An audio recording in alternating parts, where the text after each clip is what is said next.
La Cafetera es un programa de radio que se financia gracias a las aportaciones de los oyentes. Si te gusta el periodismo que defiende y sientes que te acompaña, hazte mecenas y ayúdanos.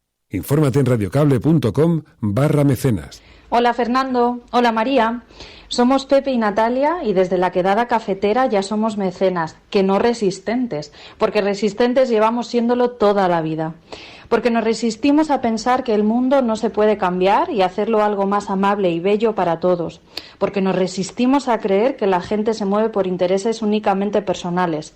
Porque nos resistimos a no crear un espacio común en que todos, absolutamente todos, podamos aportar nuestro punto de luz, por mucha oscuridad que nos quieran dar. Gracias Fernando y María por hacer que la Cafetera sea ese sitio en el que comprobar que no estamos solos y por invitarnos cada día a un café mientras arreglamos el mundo, porque a veces se arregla de verdad.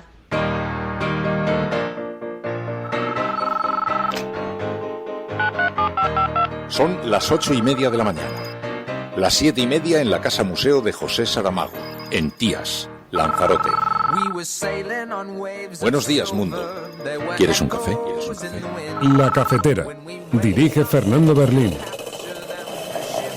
En el programa La Cafetera de Radio Cable. Una entrevista en Radio Cable. Durante 20 minutos en Radio Cable y dice todo lo que van a escuchar. Mañana en La Cafetera de Radio Cable. Radio Cable, que ha conseguido una auténtica primicia, ha entrevistado esta mañana y ha conseguido situar esa entrevista y lo que le ha dicho en los titulares. Con María Navarro y Pilar de la Peña. Hoy, Alberto es presidente de todos los argentinos.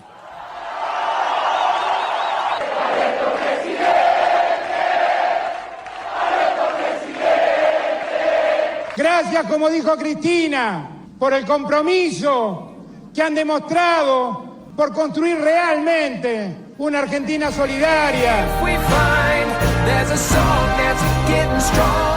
Con el corazón en la mano y con las ideas a pelear para que el próximo 24 de noviembre el Frente Amplio y el proyecto del Uruguay de Desarrollo con Justicia siga gobernando. ¡A luchar! ¡Claro que podemos!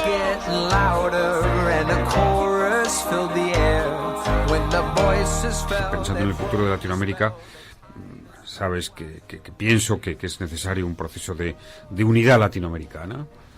Si fuera un responsable político en Latinoamérica, soñaría con una constitución o con un tratado de unidad latinoamericana. Y eso se hace difícil con esta emergencia de los partidos más a la derecha, extrema derecha, aunque espero que sea una cosa efímera. He pedido a todos los ministros poner sus cargos a disposición para poder estructurar un nuevo gabinete, para poder enfrentar estas nuevas demandas y hacernos cargo de los nuevos tiempos. Last night, the United States brought the world's #1 terrorist leader to justice. Abu Bakr al-Baghdadi is dead. He was the founder and leader of ISIS. When you walk, I stumble. When you talk, I'm humble. And when you smile, I have to turn away. When you shine, I'm cloudy.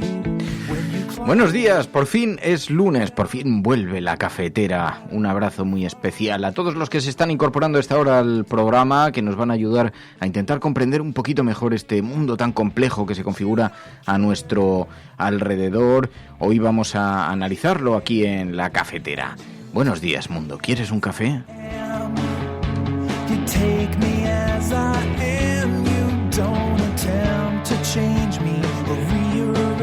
Vuelve la izquierda a Latinoamérica. Hoy lo vamos a analizar y lo vamos a hacer aquí en el programa con Olga Rodríguez, la periodista. Hablaremos también de su campo de experiencia, que sabéis, como ya todos sabéis, es una profunda conocedora de Oriente Medio, de la actualidad en Oriente Medio, lo que ocurre, y esta noche sabéis que ha habido un importantísimo anuncio de manos de Donald Trump. Ha anunciado la muerte de al-Baghdadi, el líder del ISIS, y lo ha anunciado con bueno, con toda la solemnidad, le preguntaremos a Olga Rodríguez ¿qué alcance tiene realmente esto? Es el líder del ISIS, ha dicho que ha sucedido en una operación militar en Siria, un éxito que se trata de anotar los Estados Unidos con la muerte del líder del ISIS. ¿Qué consecuencias puede tener para Oriente Medio? ¿Qué profundidad tiene en realidad la noticia? ¿En qué situación estaba el Estado Islámico? Hablaremos con la periodista Olga Rodríguez, con quien podremos hablar de muchos otros temas de actualidad, porque, como sabéis, conoce en profundidad también la política española. Ha estado también muy involucrada en toda la defensa de los familiares, de las víctimas del franquismo, y podremos analizar también cuestiones sobre la exhumación de Franco, y siempre además es una buena noticia podernos acompañar de alguien como Olga Rodríguez, a quien tenemos tanto cariño aquí en este programa. Y hoy, los lunes, sabéis que enfocamos hacia el feminismo. Abrimos un paréntesis para hablar de feminismo. Hablaremos con Ana Isabel Bernal aquí en La Cafetera. Acaba de presentar un nuevo libro y podremos conversar con ella sobre los grandes retos que tiene el feminismo. Así que tenemos un montón de cosas que hacer de la mano de María Navarro. María.es, buenos días. Muy buenos días. ¿Qué tal has pasado el fin de semana? Bien. Descansando. Luego vamos a conectar con Pai, que estuvo corriendo, o por lo menos nos anunció el viernes que iba a correr la maratón femenina. 22 kilómetros, creo que era. Media maratón, algo así. Bueno, superheroínas hacían falta para cubrir ese trayecto. Te diré que yo pasé por delante y solo de ver a la gente corriendo salí exhausto. Ya te agotaste, ¿no? Exhausto. Bueno, pues creo que... Pero tú también estuviste corriendo. No digas eso porque fue penoso. Pero no en la maratón. Fue penoso y da mucha vergüenza, sobre todo comparado con una media maratón.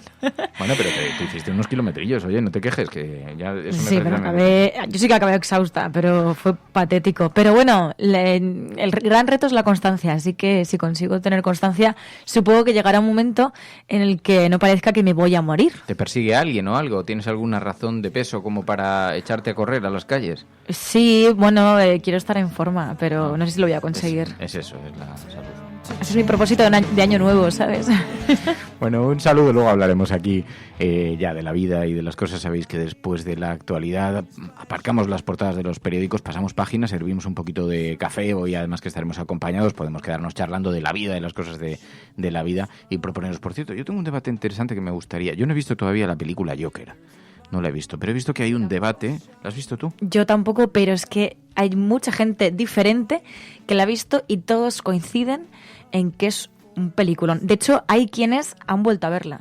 Dicen que es un alegato a la violencia salvaje, que hay algo de justificación detrás, que dulcifica en cierta forma una mirada de tal, pero también hay quien dice exactamente lo contrario, que lo que ayuda precisamente es abrir una reflexión sobre cuál es la naturaleza, las raíces, la semilla de la violencia y cómo combatirla, ¿no? Y en ese debate, que es muy interesante, podríamos tratar de aportar. Yo quiero verla primero, pero lo vamos a hacer en La Cafetera, así que en algún momento, será en los próximos días. Si tenéis la oportunidad, tanto si la habéis visto como si lo tenéis pendiente, aprovechad de estos días, porque creo que puede ser un debate muy interesante para tener en la comunidad de la cafetera, ¿no? La violencia a través del cine, cómo nos impacta, de qué manera puede eso convertirse en una semilla para algo, simplemente es el retrato de una denuncia. En fin, puede ser un debate interesante que está teniendo ahora mismo en la actualidad.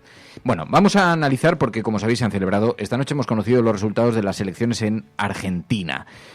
Alberto Fernández se hace con la victoria. El kirchnerismo de nuevo vuelve al gobierno. Grandes expectativas se han abierto para un candidato además que apenas era conocido, pero apenas tenía posibilidades hace algunos meses. Ahora Cristina Fernández de Kirchner será su número 2, Alberto Fernández será el número 1 de este nuevo gobierno en un país que se encuentra convulsionado por los efectos de las políticas neoliberales, que se encuentra en una situación económica financiera muy compleja, así que vamos a analizar también esto de la mano de los oyentes de La Cafetera. Para lo que hay varios mecanismos de participación. Almohadilla La Cafetera en pie, almohadilla La Cafetera en pie, es el hashtag que estamos utilizando para organizar la conversación y también porque la izquierda se pone en pie de nuevo en Latinoamérica. ¿Es así? ¿Hay expectativas? ¿Hay posibilidades? ¿Creéis que es posible?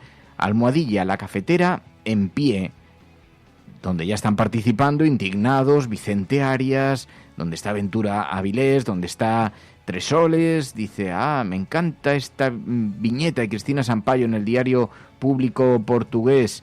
Dice, un montón de gente con porras, un montón de gente con... Ah, pues es bonita. Y una niña con un globito con la señora catalana, que también ha habido este fin de semana. Para quienes siguen la actualidad española, hoy está monopolizando las portadas de los periódicos porque hubo una manifestación en Cataluña, una manifestación nacionalista española, en reclamación de una Cataluña integrada en el resto del Estado y contra el Procés, contra el independentismo, y hoy copa las portadas en los diarios en España. Pero si os parece, vamos a analizar primero, vamos a poner en marcha el satélite, porque tenemos información internacional realmente relevante, más allá de las reclamaciones, todas además tamizadas por la campaña electoral española, más allá de las reclamaciones territoriales.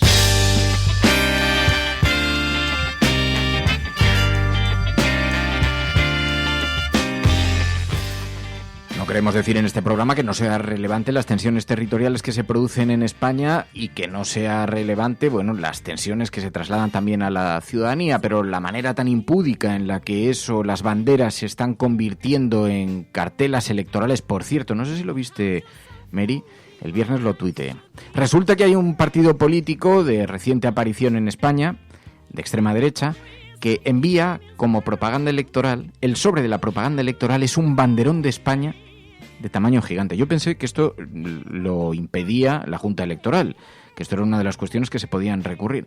Resulta que ya lo hicieron en las anteriores elecciones, resulta que se lo aceptó la Junta Electoral siempre y cuando no incluyesen el logo sobre la bandera de España. Pero claro, abres el buzón y te pegas un buen susto. Yo pensé que me habían reclutado para la mili. Y entiendo que de plástico también, ¿no? Añadido a eso. Tiene la ventanita de plástico de donde se pone la dirección, pero el sobre es muy grande. Un partido de extrema derecha que ha utilizado la bandera de España. A mí lo que más me preocupa, más allá de las bromas que se pueden hacer con esto, lo que más me preocupa es la utilización de los símbolos que, además, son precisamente ellos los que anhelan que sean los símbolos de todos, los que presumen de que es un símbolo que nos une a todos. La utilización partidista, excluyente de un símbolo como ese que se convierte en el sobre de la propaganda electoral, ¿no? Me parece que es una manera, primero, de despertar esta batalla por el nacionalismo desde las tripas, por las banderas, la reclamación por las banderas, por la patria, todas estas cosas que surgen no tanto de la reflexión, sino del estómago. Como siempre, el nacionalismo, cuando se convierte en salvaje, la utilización de las banderas, que no deja de ser una utilización perversa de un símbolo que tiene un significado aparentemente colectivo. Bueno, pero ya la utilización tan impúdica en propaganda electoral, me parece que es gravísimo, no debería consentirse, pero ahí están, distribuidos por todos los buzones. Claro, porque si la bandera de España es la bandera de todos, no tendrías que utilizarla electoralmente, ¿no? Como marca de tu partido, ¿no? Y luego yo creo que aquí hay un gran reto por parte de la derecha que se considera moderada, ¿no? PP y Ciudadanos. Si se consideran moderados, si se consideran totalmente diferentes a la extrema derecha, lo que tendrían que hacer es señalar a la extrema derecha cuando utiliza la bandera de España para enaltecer el fascismo, ¿no? Ese es el gran reto de la derecha si realmente se quiere desmarcar de la extrema derecha. Mientras, si no, iremos viendo cómo Ciudadanos sigue cayendo en las encuestas, incluso siendo adelantado por Vox. Ciudadanos sí, pero efectivamente el partido de extrema derecha está obteniendo un aparente buen resultado, por lo menos en las contestaciones que dan los ciudadanos cuando son encuestados. Hoy los periódicos se desayunan con numerosas encuestas, vamos a analizarlas también sobre las elecciones del próximo día 10 de noviembre y el posible resultado de la extrema derecha. El Partido Socialista se mantiene en una posición incluso después de la exhumación de Franco. Según estas encuestas, parece que no estaría capitalizando demasiado este acontecimiento político e histórico para este país, pero es verdad que lo que sí se observa es un ascenso de la extrema derecha, que, bueno, se reinfla, se reposiciona. Vamos a ver, porque además no contribuyen mucho las portadas, todo este despertar del nacionalismo español en portadas de los periódicos. Vamos a hablar de eso, pero si os parece, primero pongamos en marcha el satélite, conectemos, demos la vuelta al mundo, tenemos a Argentina en el foco, tenemos también Uruguay en el foco, tenemos también a Chile en el foco, tenemos también a Donald Trump en el foco, así que el panorama internacional, si no nos miramos el ombligo, está verdaderamente agitado. Esto es La Cafetera, y si lo estás escuchando, eres la resistencia y no estás sola.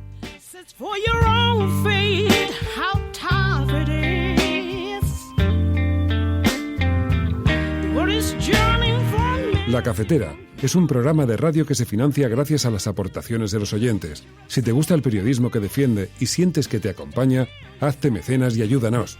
Infórmate en radiocable.com/mecenas. Bueno, pues a ver qué os parece a vosotros, porque en efecto no viene recogido todavía en las portadas de los periódicos, en las primeras ediciones, pero sí en algunas de ellas. El peronismo se impone a Macri y Argentina. Para el periódico El Mundo, se asoma otra vez al abismo. Dice que Alberto Fernández vence en la primera vuelta y crece el nerviosismo de los mercados, dice el periódico El Mundo. Así que así saluda el periódico El Mundo, así recibe el nuevo gobierno de Alberto Fernández, un gobierno a la izquierda, y dice que el peronismo está a un paso de poder recuperar el poder en Argentina. Era con el 75% de los votos escrutados. El Frente de Todos, la marca electoral de Alberto Fernández y de Cristina Kirchner, sumaba el 47,21%. Es una derrota aplastante frente al 41,42% de Juntos por el Cambio, la coalición que lideraba Mauricio Macri. Si la formación de Fernández no baja del 45% de los sufragios, podría ser elegido presidente, dice, sin ser necesaria de la segunda vuelta. Esto a esta hora todo el mundo da por hecho que es así, y vemos en la portada de la BBC: Fernández gana las elecciones en Argentina en primera vuelta, Macri pierde la reelección. El candidato a presidente, Alberto Fernández, que comparte la fórmula del Frente de Todos con la exmandataria Cristina Fernández de Kirchner, supera al actual jefe de Estado en el conteo de votos preliminares por las elecciones del país, dice la BBC hoy en su portada. Una información con el 97% de las mesas ya escrutadas. La diferencia entre el Frente de Todos y el presidente Mauricio Macri de 8 puntos porcentuales, dice la BBC. Bueno, y el caso es que las políticas de Macri han sido castigadas en las urnas por los electores, que han visto un redespertar del liberalismo, la manera en la que el neoliberalismo se ha introducido, además con un país en una situación económica realmente difícil. Y en estas últimas horas hemos escuchado a Cristina y Alberto Fernández pronunciarse tras la victoria. Hoy Alberto es presidente de todos los argentinos.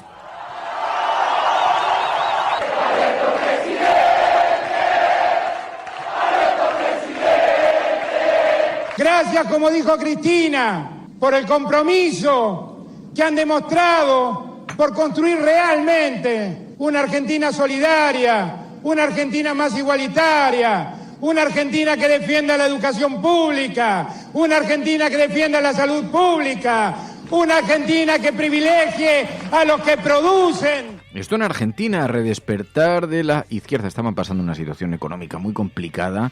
Hay una grave crisis económica que vive el país con unos índices muy altos de pobreza, de inflación, y Alberto Fernández en su discurso dijo que se va a reunir hoy mismo con Macri para conversar sobre la transición. Dice, va a ser una reunión inédita para un país que está muy acostumbrado a las transiciones del poder, pero decía Fernández, en alusión al traspaso de poderes, que van a intentar colaborar en todo lo que se pueda colaborar. También ha habido un alarde de fair play en ese anuncio del traspaso de poderes. Ante la multitud también agradeció la confianza del pueblo que se vio reflejada en la elección y dijo que van a luchar por construir una Argentina igualitaria, solidaria, la que dice Argentina se merece. Cristina Fernández también había tomado el micrófono, había pedido a Macri que asuma las medidas que sean necesarias para aliviar la crisis económica que vive un país donde 1 de cada 3 personas es pobre, está en el índice de máxima pobreza, 1 de cada 3 personas, así que la situación financiera, la situación social es verdaderamente complicada. Mientras tanto, Macri también, en un cierto alarde de fair play, felicitó a Alberto Fernández, ganador de las elecciones. Quiero felicitar al presidente electo Alberto Fernández, acabo de hablar con él por la gran elección que han hecho. Lo invité mañana a desayunar a la Rosada porque tiene que empezar un periodo de transición. Por favor.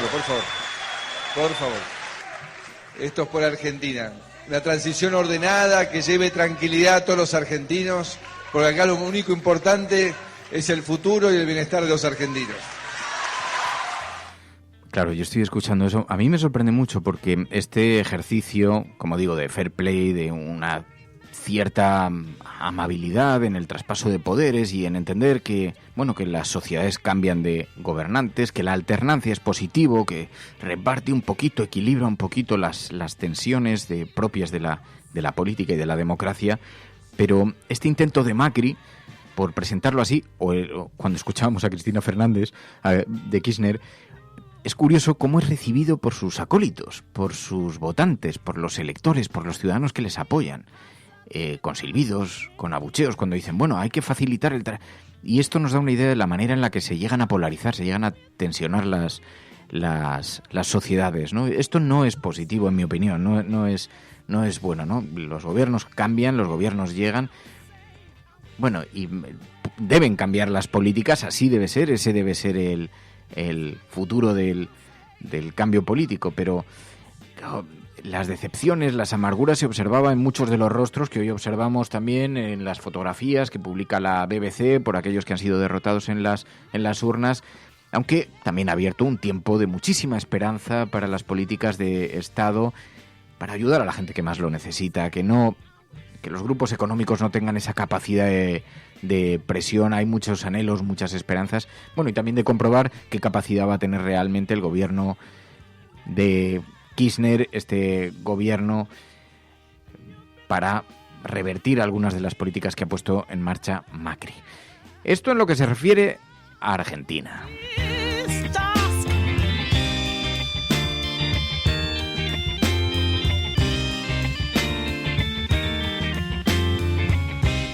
¿Y dónde están esos polos que se estaba generando Estados Unidos, Brasil, Bolsonaro, lo que veíamos en Venezuela, la manera en la que la presión tan extraordinaria que intenta ejercer allí los Estados Unidos? Bueno, pues parece que se está produciendo algo. En Chile lo está viviendo, lo está experimentando en su propio gobierno Piñera, que ha pedido que renuncien todos sus ministros para acoger la gran manifestación y la gran ola de protestas que ha contagiado a todo el país en contra de esta política tan salvaje, represiva del gobierno de Piñera, que ha recordado los peores tiempos de Chile.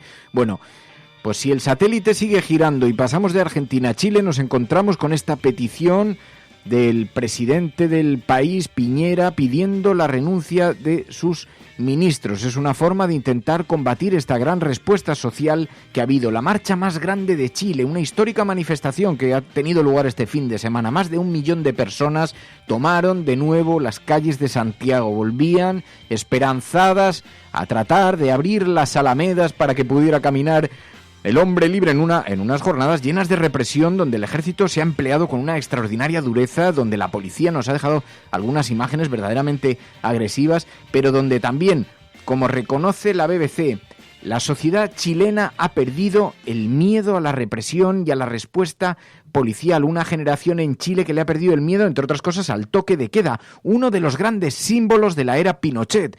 Y se han echado a las calles a lo largo del fin de semana y eso ha provocado que Piñera, atemorizado, pida la renuncia de su ejecutivo al completo. He pedido a todos los ministros poner sus cargos a disposición para poder estructurar un nuevo gabinete, para poder enfrentar estas nuevas demandas y hacernos cargo de los nuevos tiempos. Only with love we can achieve peace. Oh, yes, I know it. The old will take the old wise away, and the winter will never forget. Así que hay una ola recorriendo Latinoamérica pidiendo derechos sociales, pidiendo que la mirada de los poderes políticos se fije en la ciudadanía, no en los poderes económicos. Mira, tenemos hemos extraído, ha ofrecido una entrevista, ha concedido una entrevista el expresidente José Luis Rodríguez Zapatero, español, a una emisora de radio por internet llamada La Pizarra. La Pizarra, que habitualmente trata temas latinoamericanos. Bueno, pues Zapatero en La Pizarra hablaba precisamente de este despertar, de la forma en la que se ha despertado la crítica contra Piñera en Chile. Fondo y una gestión por parte del gobierno insólita. Insólita porque no se puede decir que vamos a una guerra, no se puede sacar el ejército En fin, cuando la gente protesta es por algo. O sea, creer que eso lo mueve Maduro o las fuerzas del mal ocultas en una isla del Caribe, me parece que es... entonces, si ya has perdido esa capacidad de análisis, es que está demostrado que tienes un problema muy serio, muy serio. Por cierto que Zapatero también se pronunciaba sobre Argentina. Conveniencia, vista aquella experiencia de que el gobierno de Argentina y su presidencia presumible a partir de mañana tenga una relación muy directa y pivote en gran medida con el gobierno de España, porque eso puede ser tener el apoyo de la Unión Europea, el apoyo de cara al Fondo Monetario Internacional, el apoyo de cara a los mercados, y cosa que Macri olvidó completamente. Macri olvidó a España. Así que hay una cierta esperanza, anhelos de esperanza en lo que está ocurriendo en Latinoamérica, porque la última década Latinoamérica decidió que apostaba por las políticas neoliberales, pero ahora está volviendo a hacer una apuesta. ¿Cuál será? Aparentemente nos da la impresión de que en algunos países está siendo clara la apuesta precisamente para los próximos años de políticas más basadas en la sociedad, en las políticas más sociales. Y decía Zapatero, en todo caso los retos son muy importantes porque la presión de la extrema derecha se ha reposicionado en Estados Unidos, Brasil. ¿Qué es lo que puede hacer Latinoamérica para mirar hacia el futuro con unidad? Y proponía Zapatero algo que nos ha llamado mucho la atención, una constitución o un tratado de unidad de Latinoamérica. ¿Se viene una nueva ola del progresismo en la región latinoamericana?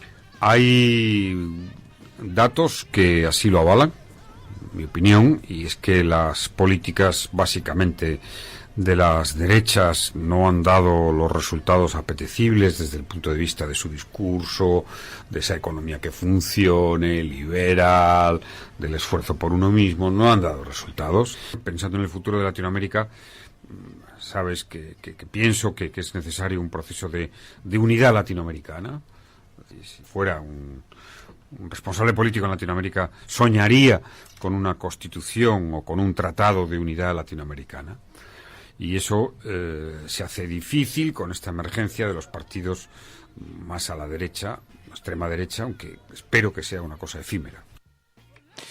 Así que proponía una constitución, proponía consolidar eso. Bueno, pues ha recibido la victoria de Alberto Fernández, ha sido recibido por los diferentes gobiernos mundiales con posturas divergentes, pero en el caso de Pedro Sánchez ha aplaudido la victoria de Alberto Fernández, ¿no? Sí, ha dicho que la victoria de Alberto Fernández sea el triunfo y el impulso del pueblo argentino. Además ha mostrado también, demostramos siempre con mi apoyo y el del gobierno de España, Argentina.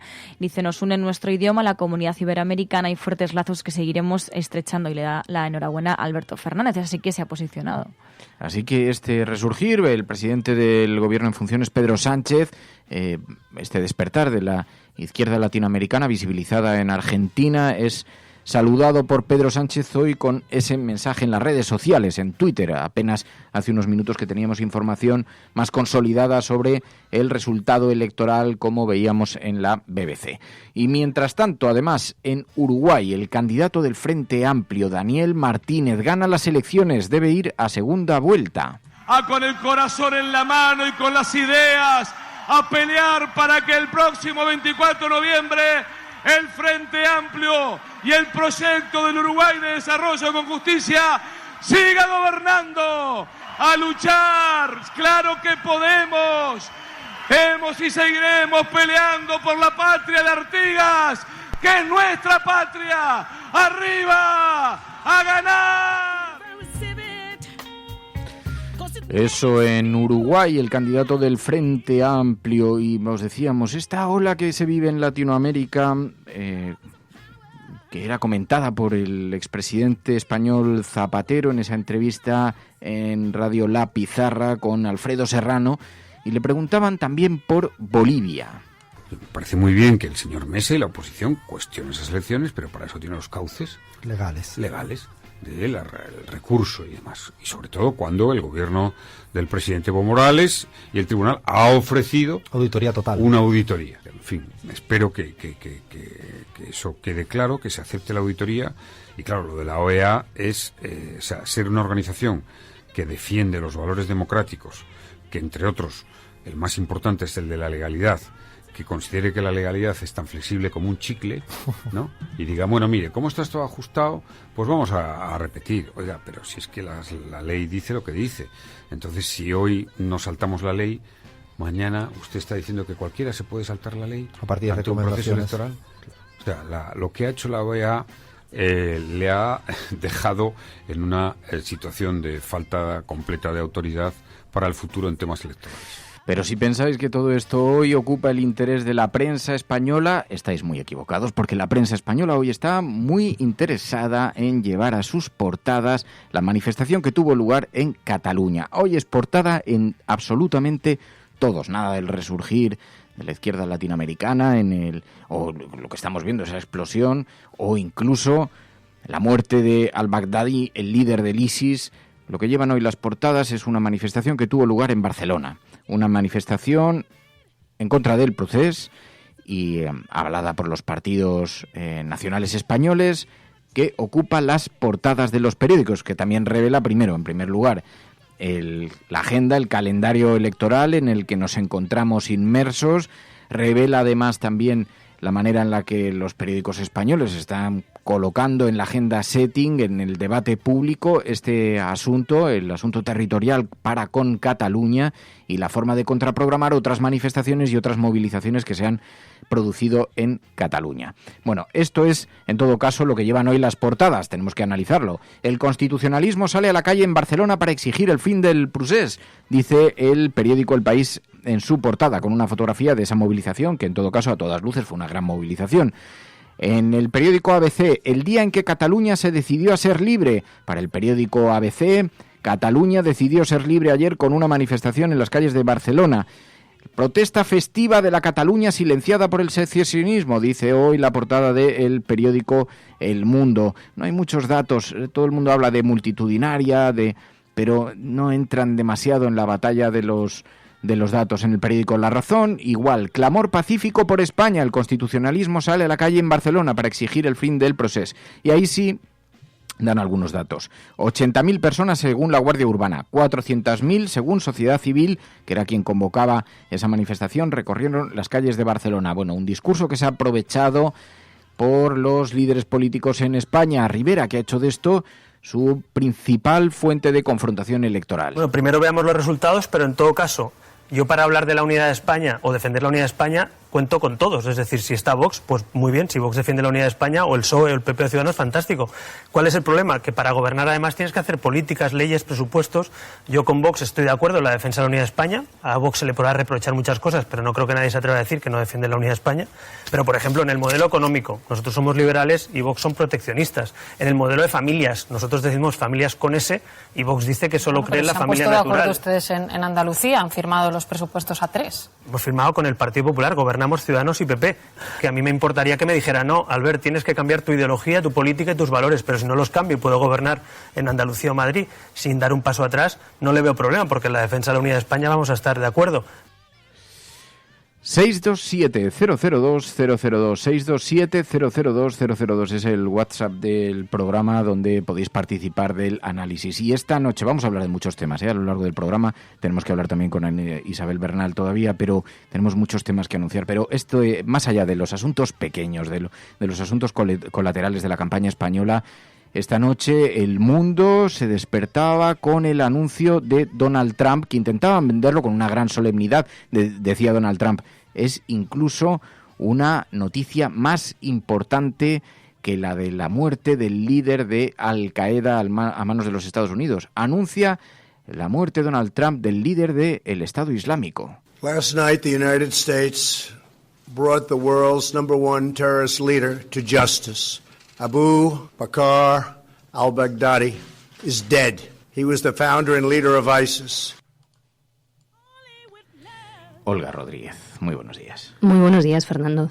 Bueno, estamos encantados en primer lugar, luego vamos a tener Yo también. la oportunidad de hablar contigo largo y tendido, pero claro, con este anuncio que de pronto ha tenido una enorme importancia y hemos visto como tiene una gran repercusión en toda la prensa anglosajona y aquí en las primeras ediciones todavía no ha alcanzado a ocupar espacio, pero vemos que ya lo tienen los digitales, la muerte del líder de el ISIS. ¿Cómo debemos, tú eres una experta en Oriente Medio, conoces muy bien, te vas dentro de una hora a Oriente Medio de nuevo, ¿cómo ves esta información? ¿Qué te parece? ¿Qué dimensión le debemos dar?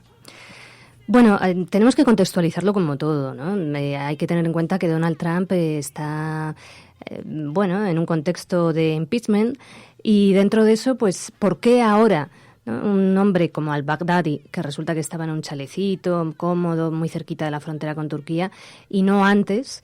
Esta es una pregunta que siempre tenemos que formularnos. Evidentemente, luego también tenemos que plantearlos qué es esto de los asesinatos extrajudiciales, ¿no? Que ya los hemos normalizado por completo.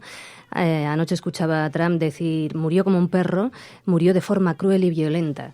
Y bueno, pues parecía que se vanagloriaba de ello. Estamos en el siglo XXI decididos a seguir por esta senda en la que presumimos de estos asesinatos extrajudiciales de forma cruel y violenta, anunciándolos como si fuera una buena noticia, ¿no? Evidentemente el ISIS es algo terrible que ha asolado Oriente Medio en los últimos años. No es lo único terrible en Oriente Medio, ¿no? Hay muchas cosas terribles, las injerencias extranjeras, las invasiones, el saqueo, el despojo, la pobreza, el aumento de la desigualdad, consecuencia de todo esto. Pero esto no significa que ISIS termine. Ya sabemos y lo hemos visto con otras organizaciones que resurgen y surgen nuevos líderes y todo lo que ha ocurrido en los últimos años, primero en Irak y luego en Siria y en la frontera con Turquía y lo que está pasando ahora también con la actitud de Turquía y si quieres ya luego posteriormente seguimos hablando de ello, pues evidentemente no es el panorama más esperanzador para pensar que ISIS puede terminar por completo y sobre todo que la población de estas zonas puede ver una situación de mejora en su vida. Vamos a tener luego oportunidad de seguir hablando, de hablar de la fotografía del mundo. ¿Es más seguro el mundo después de este anuncio? ¿Es irrelevante? El ISIS también aparentemente estaba en retirada, está en decadencia.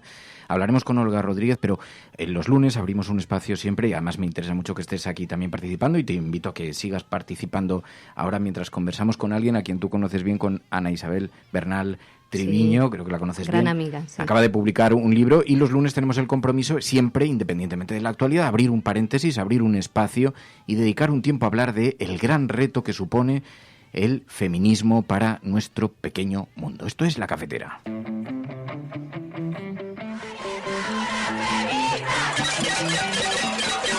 Una de las cosas que más me emociona y me ilusiona es hacer que el siglo XXI sea el siglo del punto de inflexión feminista. Que si nosotras hoy podemos defender ciertas cosas, que si nosotras hoy tenemos derecho a abortar, es porque nuestras madres, nuestras abuelas, nuestras compañeras, la gente más mayor, ha luchado y ha puesto sus cuerpos. Ha puesto sus cuerpos en momentos donde no era fácil. Y no todo el mundo ha defendido políticas feministas. Muchas veces son mujeres frustradas, mujeres amargadas, mujeres rabiosas y mujeres fracasadas como personas y que vienen a dar lecciones a las demás de cómo hay que vivir y de cómo hay que pensar. Mujeres de este país decidimos el 8 de marzo que nos habíamos puesto en pie y no nos vamos a volver a sentar.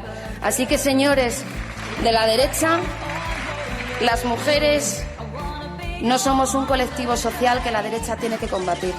Si permitimos que las mujeres voten, se perderá la estructura social. Es un movimiento que ha significado la mayor revolución del mundo sin que haya habido una gota de violencia. Nosotros defendemos un feminismo que llamamos un feminismo liberal. Por eso tenemos que, desde los postulados cristianos, defender un auténtico feminismo, ¿no? Un feminismo femenino. Solo derrotando la superioridad de género, derrotaremos también al monstruo de la violencia contra las mujeres. Dice Mamen Páez en el chat del programa, dice, es que efectivamente sin mujeres no hay futuro. Y alguien que lo sabe muy bien es Ana Isabel Bernal Triviño, profesora de la Universidad Oberta de Cataluña, periodista. Muy buenos días, Ana Isabel.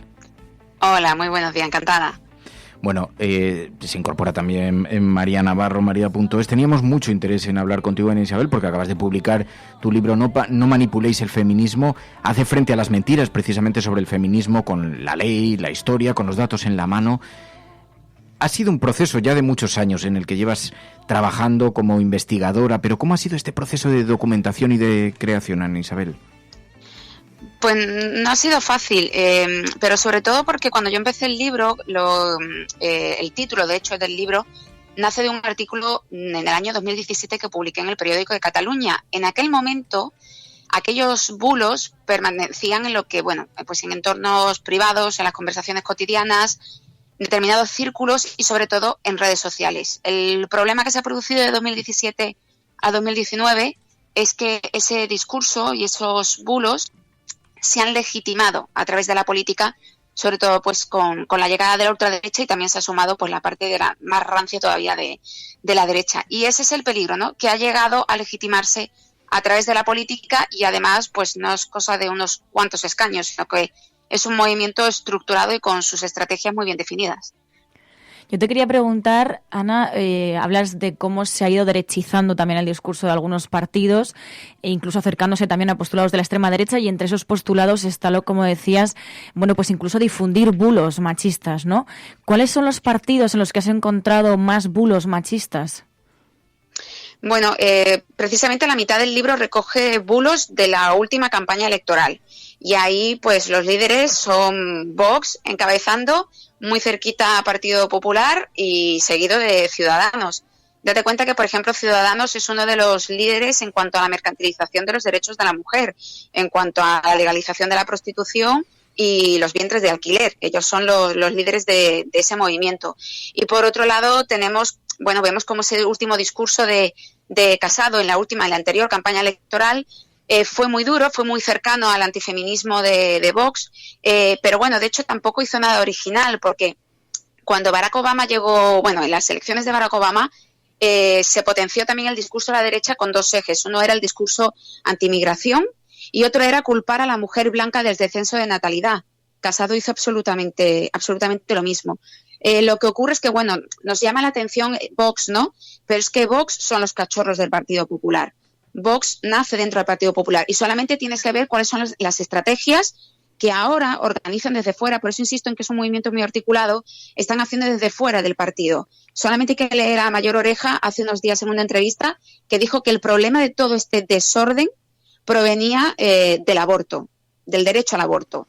Y como él, a través de una fundación que es One of Us, está articulando una serie de estrategias en contra de lo que él denomina ideología de género, en contra de los derechos de las mujeres y del colectivo LGTBI. Eso estaba dentro del Partido Popular y esas ideas obviamente las emigran esos cachorros que ahora se llaman Vox.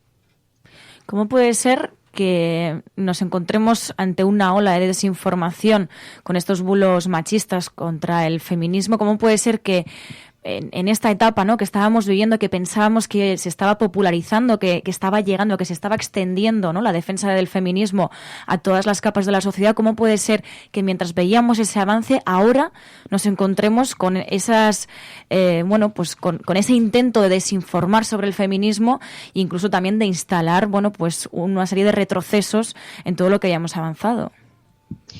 Pues precisamente porque es lo que siempre ocurre. Cuando el movimiento feminista se fortalece, siempre se produce una reacción patriarcal.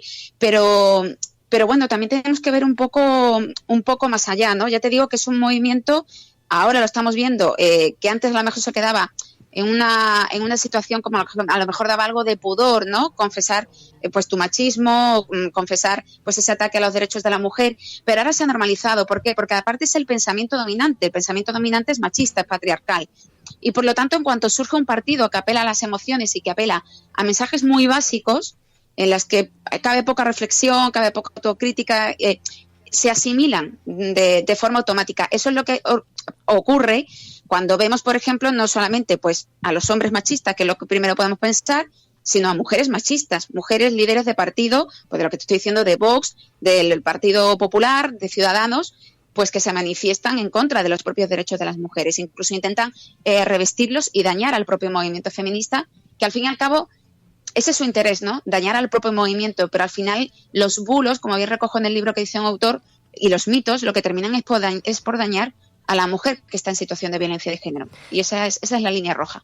Y hola Ana, soy Olga. ¿Qué papel consideras que tiene el periodismo o los medios de comunicación que está teniendo en esta dinámica de normalización de discursos machistas y patriarcales? Bueno, bastante. Es que de hecho son los portavoces, son los que dan el testimonio. A mí me irrita mucho cuando muchas, por ejemplo, de las declaraciones de Vox o de Casado se realizan, por ejemplo, de forma entrecomillada, sin ni siquiera hacer una interpretación en el titular de que están mintiendo y de que están sosteniendo un discurso anticonstitucional. Porque es lo que yo siempre defiendo cuando se dice una comunicación democrática. Una comunicación democrática tiene que representar los derechos de la mitad de la población, que son las mujeres.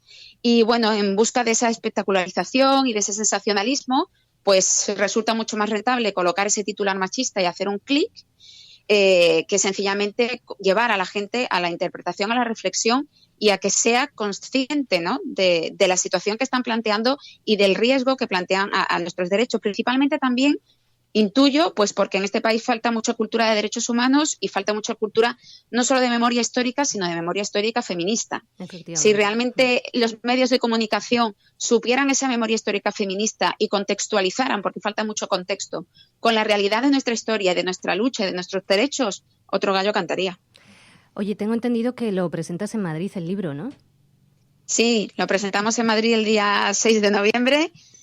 Mucha culpa tienes tú también, en ello. A ver, contad esto porque no...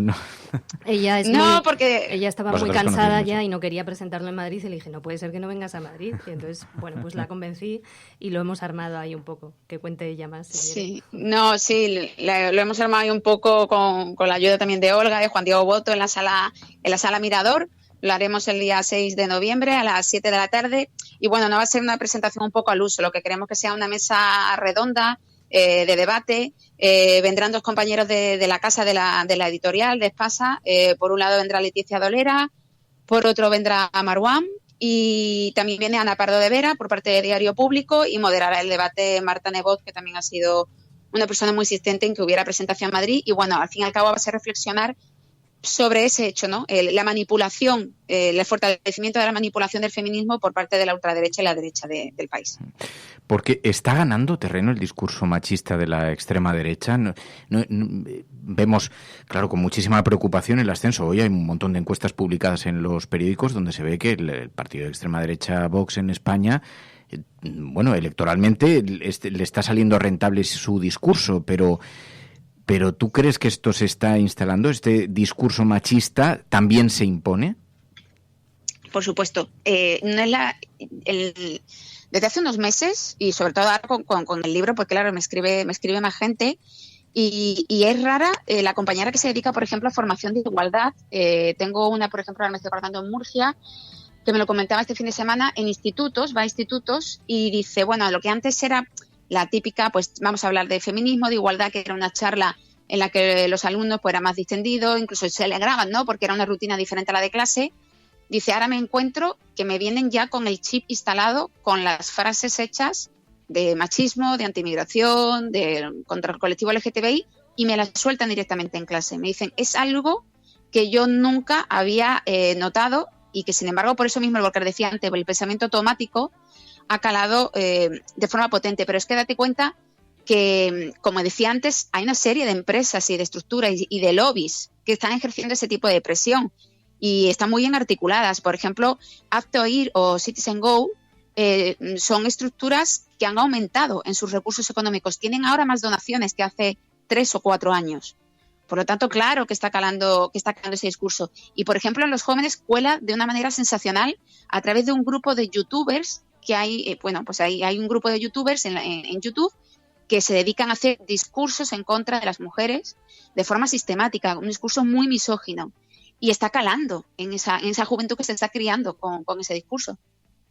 Hoy estamos con la mirada colocada en Latinoamérica y también hablamos de los grandes retos que hay allí, porque claro, miramos el feminismo en Europa y en España ha habido grandes evoluciones con, bueno, preocupantes asignaturas pendientes, pero ¿y en Latinoamérica qué retos tienen gobiernos como el de Argentina? Porque ¿algo podemos aprender desde aquí o algo se debe aprender desde allí de lo que ha ocurrido en Europa? Bueno, yo creo que sobre todo nosotras aprender de ellas, porque son un movimiento feminista muy constante, muy luchador, muy de calle. Yo admiro a las compañeras feministas. De hecho, la existencia del 25N que celebraremos dentro de poco, que volveremos a recordar, proviene de la lucha de las propias mujeres latinoamericanas. Allí existe una necesidad de implantación del feminismo muy urgente, porque sobre todo tienen que luchar mucho con las estructuras religiosas, tienen que luchar mucho contra la religión católica. Es uno de los grandes problemas que tienen.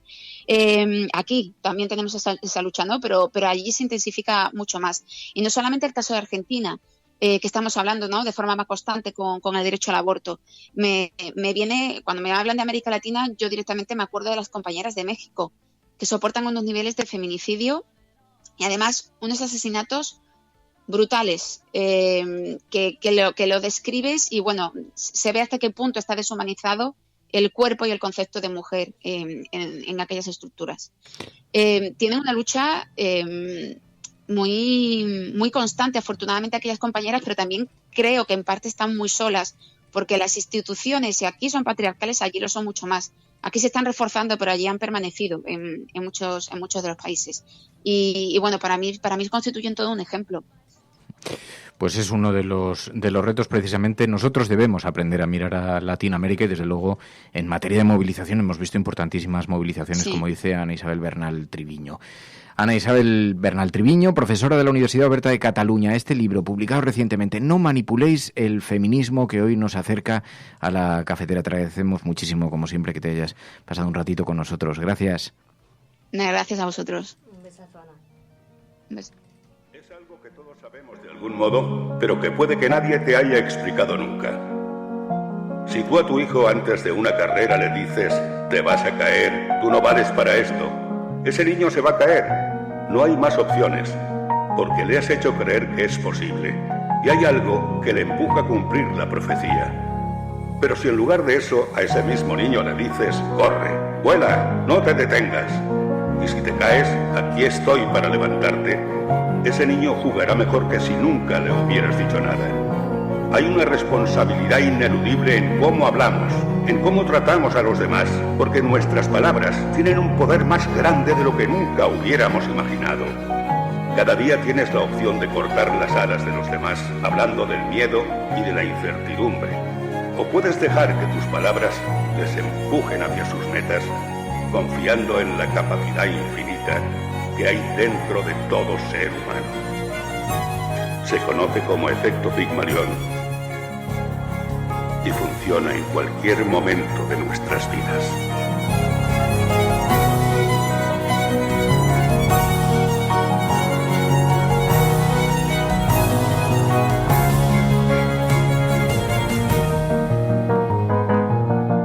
Podrán decir todos los periódicos del mundo lo que quieran. Secessionist parties in Catalonia have wasted no time following the reconvening. Vamos a esta hora con información de último minuto. A esta hora en España, el ex vicepresidente del gobierno... En España finaliza el recuento de votos en los comicios municipales y autonómicos con una participación del... En las últimas semanas hemos podido comprobar cómo los medios de comunicación internacionales... Imagínense cualquier lector de la prensa extranjera que descubre que al que se propone para el Banco Mundial... A Spanish nurse who helped treat 2 Ebola victims in Madrid has tested positive for the disease herself. Spain announced that a nurse is the latest to be diagnosed.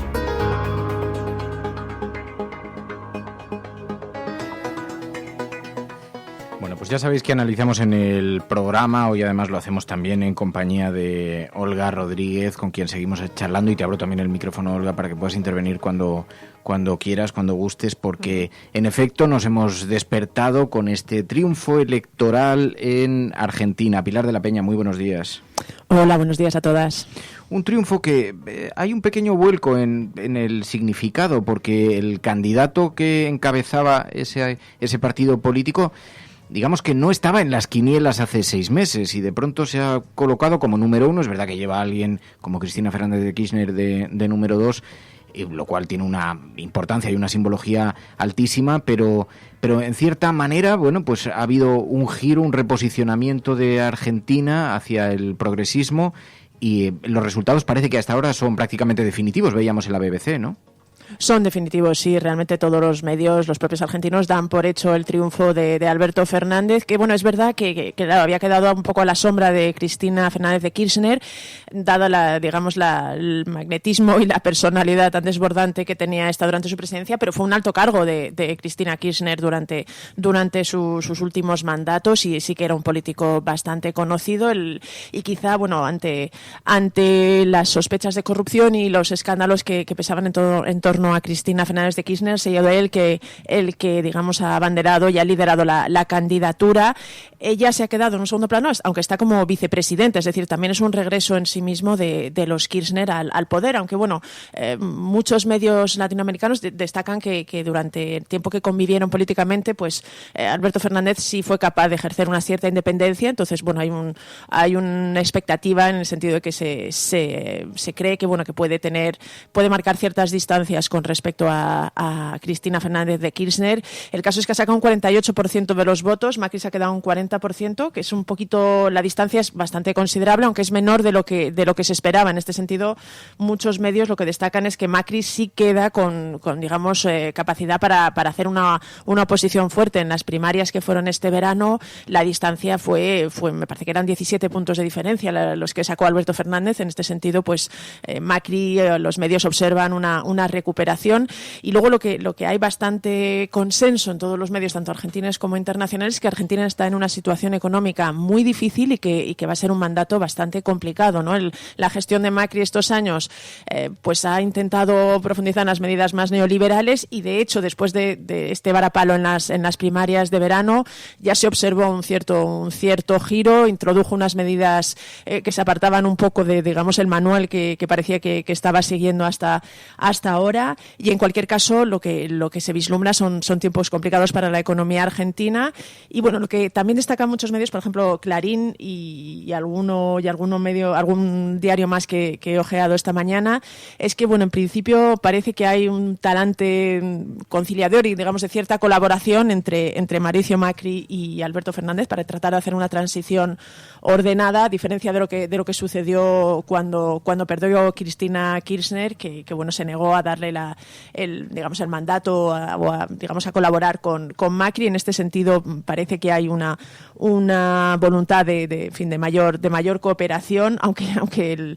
el Clarín, por ejemplo, hablaba de que se trataba de una transición que va a estar muy atada a los egos, ¿no? Que es uno de los problemas en los políticos argentinos, pero claramente es un vuelco para Argentina, y es un cambio significativo, y que vuelve el peronismo, vuelve el kirchnerismo, y bueno, vamos a ver a dónde lleva todo esto. Alberto Fernández no asumirá la presidencia hasta el 10 de diciembre, todavía quedan semanas en las que van a tener que convivir. Aparentemente ha habido un cierto fair play que se ha expresado por lo menos en los discursos públicos, pero claro, la pregunta que nos hacíamos es, ¿se está abriendo, Latinoamérica está decidiendo cómo quiere que sea su próxima década, se está abriendo una página para el progresismo en Latinoamérica? Hay algunas señales esperanzadoras. Olga, te pregunto, tú conoces bien Latinoamérica, conoces Argentina, no lo sé si... pero también eres pesimista así en general, te veo con pesimismo sobre la dirección en la que camina. El pesimismo de la razón, pero el optimismo de la necesidad, ¿no? De la esperanza. Eso es. Y no sé si hay razones para ser optimista con lo que está ocurriendo en Latinoamérica, si se puede observar un cierto giro, porque después de Bolsonaro la preocupación era que se extendiese a toda Latinoamérica, ¿no? Bueno, el otro día decía Emir Sader, un politólogo que acaba de sacar un libro muy interesante sobre Lula da Silva, él trabajó con Lula da Silva, que claramente la primera década de este siglo fue de la derecha, y que esta década que se abre ahora, pues veremos que está todo por decidir aún, ¿no? Y hay fuerzas encontradas. Desde luego esto que ha ocurrido en Argentina es un punto a favor de que vuelva la izquierda en Latinoamérica. Argentina siempre ha sido un escenario importante dentro de Latinoamérica, y a mí me parece muy interesante lo que ha ocurrido, ¿no? Porque Macri lo tenía todo a su favor. Es decir, la ayuda que Macri obtuvo del Fondo Monetario Internacional ha sido de las más grandes, si no la más, del mundo. ¿Y qué hizo con ella? Bueno, pues unas medidas neoliberales a través de las cuales no obtuvo absolutamente nada. Es decir, subió la inflación, la deuda pública, la pobreza, la desigualdad, hasta tal punto que era tan insostenible que la gente, bueno, pues ha respondido de esta manera. Anuló la cesta de alimentos mínima, con lo cual mucha gente no tenía ni para comer. Es una situación muy alarmante en la que está Argentina. El precio de la luz subió un 400%, el del transporte un 500%. Entonces, con todo el respaldo de grandes potencias occidentales, Macri no ha podido. Porque una y otra vez estamos viendo desde inicios de siglo que una y otra vez, y no solo en Latinoamérica, en Oriente Medio, también en Europa, el tema social, el tema de fondo vuelve una y otra vez, ¿no? Y el malestar, la indignación e incluso la insostenibilidad de una situación en la que, por ejemplo, por no irnos más lejos, aquí mismo en España, el 1% de la población tiene el 47% de la riqueza, los millonarios han multiplicado por 5 en los últimos 10 años. En fin, esta deriva, en esta huida hacia adelante bastante insostenible para la mayoría social del planeta, se traduce de vez en cuando en las elecciones y en las urnas. Ante ello, claro, siempre estamos con el tira y afloja, ¿no? Y con el péndulo. Ante ello, la derecha luego se rearma y insiste y sale, como salió en Latinoamérica, de forma eficaz y también, de alguna manera, beneficiándose de todos los errores acumulados por la izquierda con el paso de los años, y se centra en el discurso de siempre, ¿no? Inflación y deuda pública, olvidándose de lo más importante, la situación de la gente, de la población, de los seres humanos. Claro, a ver cómo evoluciona ahora este gobierno que entra en Argentina, ¿no? Así ha sido recibido, precisamente. Era bastante... Uno de los periódicos en España, que siempre sobre Latinoamérica utiliza un cierto paternalismo este país, pero uno de los periódicos que recibía en sus primeras ediciones este resultado electoral decía: el peronismo, el periódico El Mundo, el peronismo se impone a Macri y Argentina se asoma otra vez al abismo.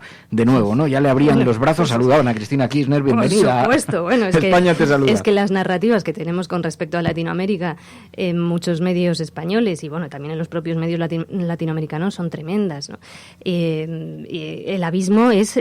Argentina ha estado en el abismo y mucha gente que votó a Macri y muchos incluso actores públicos, defensores públicamente de Macri, han tenido que recular y admitir que el abismo era en el que Macri nos había llevado a Argentina, ¿no? A ver ahora, evidentemente la situación económica es muy difícil y evidentemente los enemigos que pueden surgirle a este gobierno también es muy difícil. O sea que, en ese sentido, yo creo que Alberto Fernández está siendo inteligente, ¿no? Para empezar, la propia composición de este partido, ¿no? De esta coalición. Alberto Fernández es un tío más moderado que Cristina. Se decía en Argentina, sin Cristina es imposible ganar, pero con Cristina solo también es imposible ganar. Y entonces, por encima de todo, buscaron el pragmatismo de, vale, pues ¿cómo es posible ganar? Venga, pues lo hacemos así, ¿no? Y a ver, ahora él ya ha lanzado discursos moderados, ha querido tender puentes a todo el mundo, también ha venido a Europa a reunirse con líderes europeos, y yo creo que es consciente de que, bueno, de que tiene que tener cuanto más aliados mejor para esta nueva etapa, ¿no? Luego la derecha siempre es sedienta, insaciable, porque Lula intentó mirar al mundo con una forma sosegada, tendiendo la mano, parecía, de hecho, lo aplaudía la socialdemocracia europea, que no está muy acostumbrado a los excesos, y sin embargo Lula ha terminado en la cárcel. Así que siempre hay una cierta insaciabilidad. Sí, así es. Pero bueno, en Latinoamérica, bueno, lo de Chile también lo tenemos que comentar, porque hemos visto una de las movilizaciones más importantes en la historia de Chile después de la dictadura. La gente se ha echado a las calles y sobre todo una cosa que le llamaba la atención a la BBC esta mañana, cómo se le ha perdido el miedo a algo que se convirtió en doctrina del mandato de Pinochet, que era el gobierno de excepción, la represión policial, el toque de queda. La gente le ha perdido completamente el miedo y se echaron a la calle de forma masiva hasta el punto de que ha tenido que anunciar que tumba a todos sus ministros el presidente, ¿no? Es una enorme victoria de la sociedad chilena, que tiene memoria, porque sin memoria, como decía el otro día una artista, una cantante chilena en un discurso que ha circulado mucho por redes, cuando hablaba a las masas, sabemos lo que pasa con esto. Lo sabemos porque lo recordamos, porque tuvimos una dictadura y porque sabemos lo que es eso y porque sabemos que son las medidas de excepción y no podemos permitirlo. Por eso es tan importante la memoria en todos los países, ¿no? Saber en qué país se vive, saber cómo somos, saber qué nos pasó, qué les pasó a las generaciones pasadas para que no vuelva a repetirse. Y claro, estamos viendo, llevamos un mes movidito, o sea, Chile, Ecuador, esto que ha pasado en Argentina, Lula, que, bueno, cada vez más, como sabéis, el juez que decide meterlo en la cárcel es un juez que luego ha sido ministro, que es ministro con Bolsonaro, ¿no? Y que ahora una investigación ha desvelado que podría haber, de alguna manera, empujado y exagerado para que Lula fuera a la cárcel. De hecho, ahora le han ofrecido la condicional para poder estar en casa y él ha dicho que no, que como es inocente, él no va a aceptar eso. Con lo cual ya hay una tensión y un crecimiento por parte de un sector de la población importante de Brasil empatizando con Lula y pidiendo su libertad, ¿no? Ayer mismo, por ejemplo, que fue su cumpleaños, pues hubo muchas peticiones para que esa pena sea... sí. Y entonces estamos viendo, bueno, también lo que pasó en Ecuador, ¿no? Recientemente. Claro, aquí también el papel del periodismo que hablabas antes, que me parece fantástico este titular que pusiste como ejemplo, ¿no? La responsabilidad social de cómo contamos las cosas, más allá de que yo siempre digo que como periodistas nos encontramos con un obstáculo que es el propio concepto de noticia, que está muy bien, pero que también tiene su trampa. ¿Qué es noticia? Lo que ocurre todos los días no es noticia. Que 1.000 millones de personas pasen hambre en el mundo no es noticia porque ocurre todos los días, solo es noticia una vez al año cuando el organismo internacional de turno actualiza el dato y aparece en algún breve así, a lo mejor casualmente en algún periódico, ¿no? Y sin embargo, estas cosas que pasan todos los días son las cosas que van a la raíz de nuestro presente. Son las cosas que cualquier historiador o historiadora honesta del futuro hablará y contará para explicar nuestro presente. Y son las cosas que más nos suelen afectar y que, sin embargo, no hay un seguimiento de ellas. En este sentido, yo creo que tenemos que plantearnos que hay todo un escenario abierto para conquistar dentro del periodismo, que es el periodismo narrativo, del reportaje, de la profundidad, del seguimiento, del antes y el después. No solo, ¡pum!, hay una semana con enormes manifestaciones, vamos allí y luego nos marchamos y no volvemos más. Y no tenemos ni idea y no entendemos nada. Entonces es el periodismo que yo llamo de espasmos, espasmódico, ¿no? En este sentido, yo creo que estoy convencida, además, de que los oyentes de La Cafetera estarán de acuerdo con nosotros en esto, ¿no? Y profundizar más en esto para poder entender, pues, por ejemplo, estas realidades de las que estamos hablando ahora, ¿no? Argentina, Ecuador, Chile, etcétera. Cuando además vivimos en un mundo muy, muy complejo, en el que nos falta muchísimo contexto, escuchamos el titular, pero apenas escuchamos a los protagonistas, especialmente cuando están en un espacio ideológico. Pero fíjate, a esto a lo que te referías. Luego las redes han roto un poco esta dinámica establecida por el gran discurso mainstream, por la agenda setting, pero sí, es verdad que nos encontramos con algunas cosas. Mira, la sociedad chilena, un montón de artistas se han unido a las demandas de la ciudadanía en esta gran movilización. Han grabado un vídeo que ha estado circulando por las redes, que la verdad merece la pena escuchar, porque un vídeo como reacción a las palabras del presidente Piñera cuando decía estar en guerra contra estos movimientos de protesta de los las calles de todo ciudadanos. El país con manifestaciones y protestas. El presidente Piñera decidió declarar estado de emergencia y sacar a las Fuerzas Armadas a la calle, provocando una violencia brutal que ha dejado a miles de personas detenidas, cientos de chilenos heridos a bala y decenas de muertos. Una de las principales críticas de la población ha estado en el manejo que han tenido los medios de comunicación en la presente crisis. Soy Yanina Frutero y yo no estoy en guerra. Soy Héctor Morales, actor, vivo y trabajo en este país y yo no estoy en guerra. Mi nombre es Paulina Moreno y yo no estoy en guerra. Soy Luis Dubó y no estoy en guerra. Este video es para ti, que trabajas en comunicaciones y estás presente en el día a día de todos los chilenos. Va para todos los que omiten la lucha pacífica por la dignidad y solamente le dan pantalla al caos para generar miedo una vez más. Cuestionen la información que estamos recibiendo. Esto que está pasando en nuestro país no puede continuar. Omitir información también es mentir. Hoy en día tenemos cámaras en los celulares y es muy fácil darnos cuenta de los montajes que están ocurriendo. ¿Por qué replicar la información que nos entregan las fuerzas de orden y seguridad? Hemos vivido varios montajes, como el caso Catrillanca. Si ya nos engañaron con el montaje asqueroso de la Operación Huracán. Si vivimos la corrupción generalizada, con el Milico Gate y el Paco Gate. Y no queremos más mentiras. Tú también eres responsable por lo que está sucediendo hoy. hazte cargo. ¿Por qué se quemaron las estaciones de metro si ya estaban resguardadas? ¿Alguien investigó las micros que aparecieron quemadas en el centro, micros que estaban dadas de baja? ¿Cómo es posible que le des más importancia a la quema de supermercados que a la gente baleada y asesinada en las manifestaciones? Nos están matando. ¿Cómo puede ser posible que las fuerzas del orden público estén disparando contra su propio pueblo que se defiende con cucharas y sartenes? ¿Cómo es posible? Un gran poder, que es el que tiene, requiere una gran responsabilidad. Debemos buscar la verdad, la verdadera verdad, y compartirla. No nos dividan, no hagan que nos peleemos entre nosotros. Cuidémonos. Nosotros no estamos en guerra, nosotros no tenemos armas, ellos sí las tienen. Cuida a tu gente, no estamos en guerra.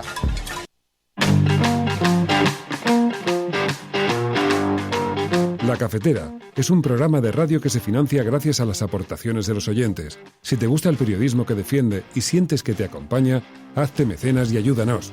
Infórmate en radiocable.com/mecenas. También hay una reivindicación de los ciudadanos por romper precisamente ese bloqueo que se produce en los grandes medios de comunicación, las grandes agencias. Bueno, vamos a seguir hablando de eso porque además esta noche también le preguntamos sobre esto a Pilar de la Peña, porque Donald Trump ha anunciado con toda la solemnidad que le da el cargo, ha anunciado la muerte del líder del ISIS. Lo ha hecho en una rueda de prensa, en una comparecencia, el presidente de los Estados Unidos, y lo hacía con estas palabras. Last night, the United States brought the world's #1 terrorist leader to justice. Abu Bakr al-Baghdadi is dead. He was the founder and leader of ISIS. Es una noticia, ¿tiene el mismo impacto para la sociedad norteamericana, Pilar, que del que tuvo la muerte del líder de Al-Qaeda?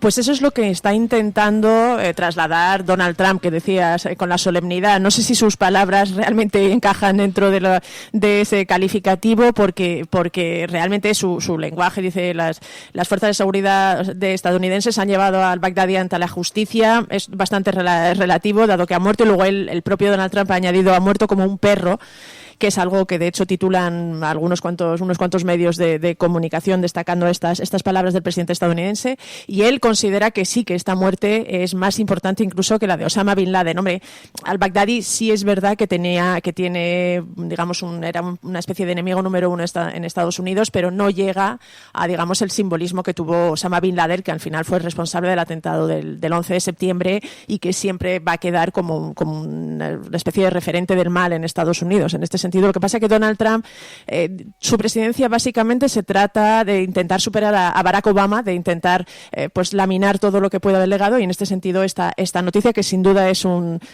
éxito para las fuerzas estadounidenses, haber eliminado al jefe del ISIS, pues intenta darle aún más bombo que tiene. Es verdad que hoy es la noticia de la muerte de al-Baghdadi está recogida y exportada desde luego toda la prensa estadounidense, de la prensa británica, en fin, de buena parte de los medios de todo el mundo. Alguno como el Washington Post lo que destaca es que se mató a sí mismo el líder del ISIS, y otros destacan estas palabras de Donald Trump de que murió como un perro. Sin duda es una noticia muy, muy relevante en la lucha contra el ISIS, pero es verdad que ha llamado la atención, digamos, el tono y la intencionalidad de las palabras de Donald Trump en esta cuestión.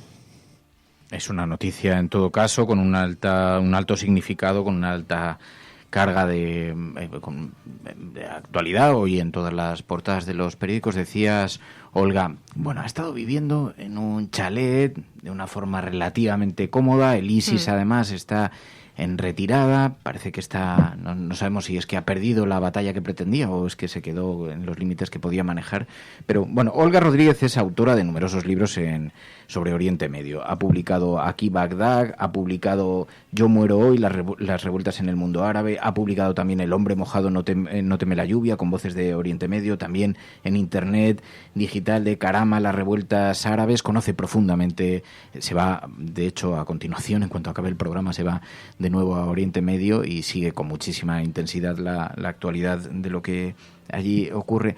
¿Cómo acogemos, te preguntaba antes, cómo acogemos esta noticia? Estados Unidos también es verdad que Donald Trump está en su propia precampaña electoral, ¿no? Exactamente, hay que ver el contexto, ¿no? Donald Trump está en su precampaña electoral con la amenaza del impeachment.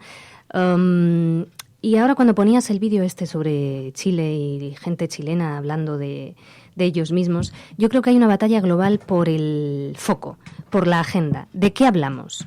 Y bueno, pues evidentemente pues hay sectores de la población que querría que se hablaran de cuestiones fundamentales para ellos, y desde el poder muchas veces se buscan temas que nos desvíen de otros asuntos fundamentales. Me acordaba ahora de una cita de Chesterton que decía que periodismo es contar que ha muerto alguien que la mayoría de la gente no sabía que estaba vivo.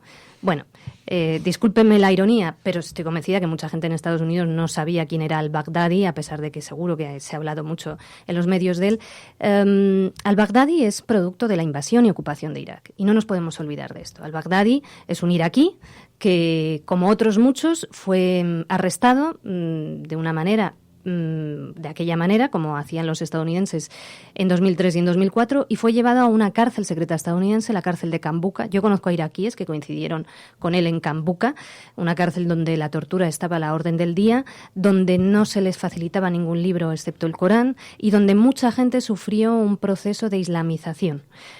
Yo tengo conocidos o incluso amigos iraquíes que era gente, bueno, pues laica y que pasaba bastante de la religión, y que tras sufrir el paso por a lo mejor, me estoy acordando de uno, de Yamal, por 7 cárceles secretas estadounidenses y sufrir torturas y todo tipo de vejaciones, pues salió siendo una persona muy religiosa, que afortunadamente, gracias a que luego ACNUR le consiguió un estatus de refugiado, pudo refugiarse en Europa y no abrazar lo que probablemente habría abrazado si se hubiera quedado en un país totalmente descompuesto, pobre, marcado por la violencia y por la introducción de un montón de armas. Claro, cuando tú haces lo que se hizo en Irak o lo que se hizo posteriormente en Libia o en otros muchos países de la región, que es entras o introduces armas y dinero para que se creen unas guerrillas, para que luchen por ti, en el fondo, o por tus intereses en contra de otros, con la excusa de que es que así vas a liberar el país y tal, y no sé qué, eso es un polvorín, que se sabe cómo empieza, pero no cómo termina. Y la cantidad de armamento que se ha introducido en los últimos años en la región ha sido tremendo. Entonces, al-Baghdadi, cuando sale de Kambuka, sale siendo otro hombre, y ya desde Kambuka empieza a crear el primer grupo armado que posteriormente derivaría en lo que hoy conocemos como el ISIS. Entonces no tenemos que olvidarnos de esto, ¿no? O sea, es importante buscar las causas, no para justificarlas, sino para explicarlas. Es importante siempre entender. Y bueno, pues este hombre a mí me parece llamativo, y yo creo que le parece llamativo a muchos periodistas que cubrimos la región, que estuviera cómodamente en un chalet viviendo a escasos kilómetros de la frontera con Turquía y que hasta ahora no hubiera sido localizado, ¿no? Y que se apueste, insisto en ello porque es importante, porque lo tenemos tan normalizado, que se apueste por matarlo de manera extrajudicial. En el siglo XXI, las democracias tenemos que apostar por juicios justos, para cualquiera, incluso para al-Baghdadi, por supuesto, ¿no? El hecho de que esté tan normalizado de creemos que está allí, tiramos un bombazo y matamos a todos los que hay a su alrededor, ¿no? Con la cantidad de, como dicen ellos eufemísticamente, bajas colaterales que eso conlleva, ¿no? Es decir, asesinatos de civiles, que estamos acostumbrados a ellos, que ya no lo cuestionamos como se cuestionaba antes. Los últimos 15 años han sido terribles para el derecho internacional, han sido terribles para la Convención de Ginebra y, por lo tanto, terribles para los intereses de todos nosotros. Y en el tema del foco, y con esto termino, en el de qué hablamos, pues yo veo en muchos países del mundo, incluido el nuestro, una batalla por la agenda, por el tema principal, por imponer el foco, ¿no? Y decía Lorca en un hermoso verso de un poema de Poeta Nueva York, que debajo de las multiplicaciones hay una gota de sangre de pato. Detrás de las estadísticas, detrás de los porcentajes, detrás de las cifras, detrás de todas estas abstracciones que nos cuentan diariamente, hay gente con nombres y apellidos, con voz, con rostros, con historias a través de las cuales podemos entender nuestra historia y nuestro presente, ¿no? Eso es lo que yo creo que significa ese verso, ¿no? De cuando Lorca, hace un siglo, hablaba de lo despiadado que le parecía ese capitalismo en Nueva York, ¿no? Debajo de las multiplicaciones hay una gota de sangre de pato. Bueno, no quieren que hablemos de nuestras gotas de sangre de pato, pero están en todas partes. Y yo creo que desde los medios de comunicación tenemos que ser muy conscientes de que tenemos que contar eso desde abajo. Las gotas de pato, de sangre de pato de la gente, y dejar de hablar de abstracciones que muchas veces no se entienden, ¿no? Y fíjate que venía hablando de al-Baghdadi y dónde he terminado hablando, pero en fin. No, pero has hecho bien porque introduces un ejercicio que hacemos cada mañana en la cafetera, porque frente a esa agenda setting, frente a esos grandes temas que se introducen en el debate público, nosotros colocamos otra agenda, la agenda de la cafetera, cuyos temas de importancia deciden los propios oyentes cuando a primera hora empiezan a enviar los temas que creen que tienen que tener relevancia en esta jornada y que en muchas ocasiones pasa desapercibido ante los ojos de los medios de comunicación. We will make America safe again. Ante Dios Todopoderoso, Venezuela. Por ahí hay un payaso. Lo primero que tiene que hacer o tenía que hacer es convocar a elecciones. Esas caritas del domingo. Lo que vamos a disfrutar el domingo con los progres. Me taché a Podemos de populista. Ahí me equivoqué. Pero el Partido Popular sí que tiene que tener credibilidad para hablar de corrupción, porque es nuestra seña de identidad. Y aprovecho la ocasión para invitarte a que acudas al acto de presentación de Vox en Barcelona. Pues este jueves, no sé si estaré yo, pero alguien de Ciudadanos seguro que acude, porque la cordialidad, de verdad, o sea, no es porque estemos, la gente que nos conoce fuera del plató sabe que esto ha sido siempre así. El cielo no se toma por consenso, el cielo se toma por asalto. Yes, we can. Yes, we did. Vamos a proceder a la exhumación de los restos del dictador Franco del Valle de los Caídos. El enemigo es Daesh, el terrorismo yihadista. Más allá de la agenda setting está la agenda de los oyentes de la cafetera. Buenos días, cafeteros. Buenos días, cafetera. Buenos días, mundo. Creo que la revolución dicen que será feminista o no será, y yo apunto, además, que será ecologista o no será. Hagamos que se nos oiga, hagamos que se nos conozca. Buenos días, Resistencia. Buenos días, cafetera. Buenos días, Resistencia. Os hablo desde Atenas, donde vivo y trabajo desde hace más de 3 años, cuando empezó la mal llamada crisis de los refugiados. Buenos días, cafetera. Buenos días, cafeteros. Muy buenos días, Resistencia. Os saludo desde Miami. Tu colaboración es importante. Ayúdanos retuiteando la dirección de este programa. radiocable.com. Bueno, y como sabéis, efectivamente hay 2 agendas, y entre las cuestiones que queríais que pusiésemos el foco, como siempre, es teniendo en cuenta esa cuenta de Twitter de Elena Maleno, en la que sigue informando de aquellas personas que, pues que se encuentran a la deriva a la espera de un rescate, y en concreto hay 43 personas que seguirían a la deriva en el mar de Alborán, a la espera, como digo, de ser rescatadas desde el mediodía de este domingo. ¿Por qué? Porque así lo anunciaba Elena Maleno, como decía, en su cuenta de Twitter, y además avisaba de que salieron de uno de los lugares donde más migrantes han desaparecido en los últimos años. Hasta ahora no conocemos más informaciones al respecto y entendemos que siguen a la espera de ser rescatadas. Por otro lado, sí que hay que celebrar la información de que Malta recibirá a las 44 personas rescatadas por el Open Arms. Se hará cargo de estas personas. Entre las rescatadas hay 13 menores y 2 mujeres, una de ellas embarazada, y pues las autoridades de Malta se lo anunciaron, lo comunicaron, que este lunes se trasladará a los rescatados a barcos que les conducirán a un puerto de la isla. Y por su parte, Oscar Camps decía menos de 24 horas ha tardado Malta en hacerse cargo de las 44 personas rescatadas para que puedan pisar un puerto seguro. Decía, es una obligación cumplir siempre con los convenios internacionales y no solo cuando están en su zona SAR. Sin embargo, hay que tener en cuenta que mientras siguen sin respuesta de las autoridades maltesas e italianas, tanto el barco del Alan Kurdi de la ONG alemana Sea-Watch, que rescató a 90 personas este sábado, y también en una situación similar se encuentra el barco Ocean Viking de las ONGs Médicos Sin Fronteras y SOS Mediterráneo, que desde hace 10 días esperan un puerto para poder desembarcar a las 104 personas rescatadas, entre ellas 8 niños, 8 chicas y adolescentes y 10 mujeres. Así que siguen a la espera.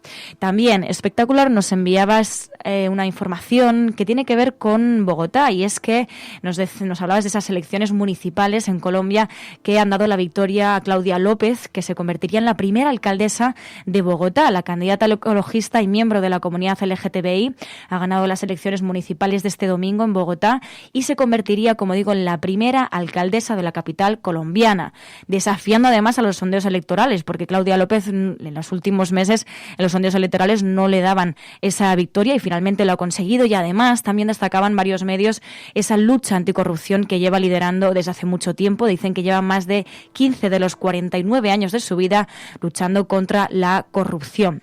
Y para terminar, nos enviabais una información que en este caso tiene que ver con España, una información de Público.es que habla del clamor contra el juicio a la activista más veterana por la regularización del cannabis. Mientras en Estados Unidos veíamos hace unos días a Bernie Sanders pidiendo esa legalización de la marihuana en Twitter, en España nos encontramos con que expertos de la universidad, las letras, el derecho y el movimiento asociativo rechazan la causa judicial que se ha abierto a Fernanda de la Figuera. Es la activista, como digo, más veterana de España por la legalización del cannabis, que irá a juicio este miércoles y se enfrenta a una petición de la Fiscalía de 4 años de cárcel por cultivar marihuana para una asociación con fines terapéuticos y, como digo, ha recibido ya el apoyo de varias personas. Before I drift away, speak to my heart.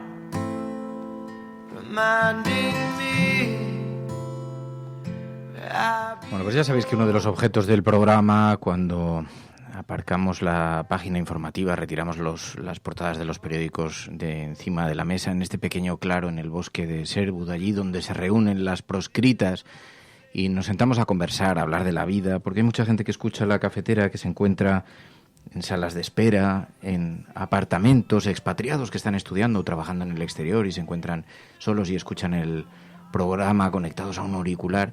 Y entonces tenemos responsabilidad social para con nuestra gente y hacemos un alto en el camino y nos sentamos juntos a conversar, a hablar de las cosas de la vida, y que es uno de los focos que coloca el programa en esta sobremesa cafetera. Servimos un poquito más de café. Te he preparado pan, Olga, que lo sepas. Amigo, no me habíais dicho nada, pues bienvenido sea. Es que está horneándose. Ojo, qué nivel. Lo he puesto... ¿Masa madre? No, claro. Bueno. Ha estado toda la noche amasándolo. Toda la noche amasando. No te prometo mucho porque hoy he probado un nuevo proceso un poco más corto. Entonces no prometo que haya subido con suficiente volumen, pero en todo caso ha sido seguro bien intencionado bien. Y digo, es que si no, como se tiene que ir Olga Rodríguez enseguida al aeropuerto, pues digo, es que si no va a poder probar el pan. Y de aquí los invitados ilustres siempre se van probando pan, porque, queridos amigos, queridos oyentes, queridas amigas, estamos haciendo un ejercicio para convencer a Olga Rodríguez de que se incorpore con una cierta frecuencia a nuestro programa. Es difícil de convencer, así que os pido que utilicéis el hashtag y su cuenta de Twitter sin presiones, para ayudarnos en esta misión. A ver, yo estoy convencida, lo que pasa es que mi vida es un caos, voy, vengo, en fin, viajo, pero vamos... Bueno, estamos seguros de que la familia cafetera sabrá eliminar sus excusas enviándote mensajes contundentes y convincentes, bueno, para que Olga nos pueda acompañar con cierta frecuencia, porque nos gusta mucho escucharte, nos gusta mucho verte, Olga, y muchas gracias. Y la mirada que tienes sobre la vida. Y a vosotros. Y os abro el micrófono a todos, Pai, María, porque además, Pai, ha estado corriendo este fin de semana has estado corriendo, ¿no? No te echaste atrás. Sí. O sea, fuiste a correr la media maratón femenina. Fui a correr, sí. ¿Te perseguía alguien como a María.es o algo? ¿Tenías una razón? No, lo hice por voluntad propia. Por voluntad. Pues que sepas una cosa, que pasé, porque yo no sabía que atravesabais el centro de Madrid, y resulta que yo estaba haciendo mi propia maratón hacia la panadería y pasé por delante, atravesabais por la Glorieta de Bilbao. Sí, todo fue en Carral, cortaron y parte de la Gran Vía. La verdad es que sí, el recorrido era bastante emblemático por el centro de Madrid. Empezaba y terminaba ahí en el Parque del Oeste, y la verdad es que yo también me acordé de ti, y de hecho pasamos también por la Glorieta de Bilbao. Dije, mira, igual me encuentro a Fernando desayunando. Pensaste, claro, a Fernando me lo encontraré pues tomando unas tapas. Pues te juro que iba con Galería y con el pequeño Fer, y nos asomamos y yo estaba como súper nervioso. Espera, a ver si pasa y pasaba un montón de gente. Yo no sé cuántos corredores iba, pero había miles, ¿no?, de corredoras. Había como 2.000 inscritas, me parece. Y luego había gente que corría sin dorsal también. Entonces siempre... Hombre, no es como la maratón o la media maratón de Madrid, digamos, la más emblemática, que se corre en primavera. En esa hay 25.000 personas apuntadas. Esa sí que es todavía mucho más masiva. Esta es un poco más, pues eso, femenina, más recogida, más pequeñita, pero también es muy simbólica en este sentido, ¿no? Porque son 2.000 mujeres corriendo y bueno, demostrando que sí se puede y que realmente, porque de hecho en la carrera pues utilizan un poco el emblema de cómo durante mucho tiempo las mujeres tenían prohibido correr las maratones, se consideraba incluso que no estaban preparadas fisiológicamente, y como desde hace ya muchos años eso se ha superado, pero esta maratón un poco incide en esto y en recordar esta pequeña lucha que también hubo. ¿Cuántos kilómetros has dicho? ¿Cuánto? ¿Cuántos kilómetros? 21.200. 21.200. No es que las mujeres no estén preparadas, no hay ser humano preparado para hacer esto, ¿no? Es una cuestión de género, es una cuestión... Pero fíjate, dice Angélica, dice, Pai voluntariosa y vigorosa. Que lucha... No sé yo. Bueno, ahí lo hemos tenido. Que sí, que he Mis dicho... piernas hoy no sé si están de acuerdo con mal, eso del vigorosa. Bilbao, bacalado... bacalao... Colacado, estaban diciendo también por aquí. Claro, pero es que el que tiene lengua se traiciona, el que tiene lengua se equivoca. Y bueno, ya está. Que me parece increíble. Yo me asomé, y te digo, me asomé para mirar a ver si te veía, Pai, pero es un ejercicio excelente. ¿No viste a nadie saltando, Pai, diciendo ¡eh! No le da la vuelta, a todas les llama ¡Pai, aquí! Y el resto de la gente diciendo, es que no conozco a este señor, ¿qué le pasa?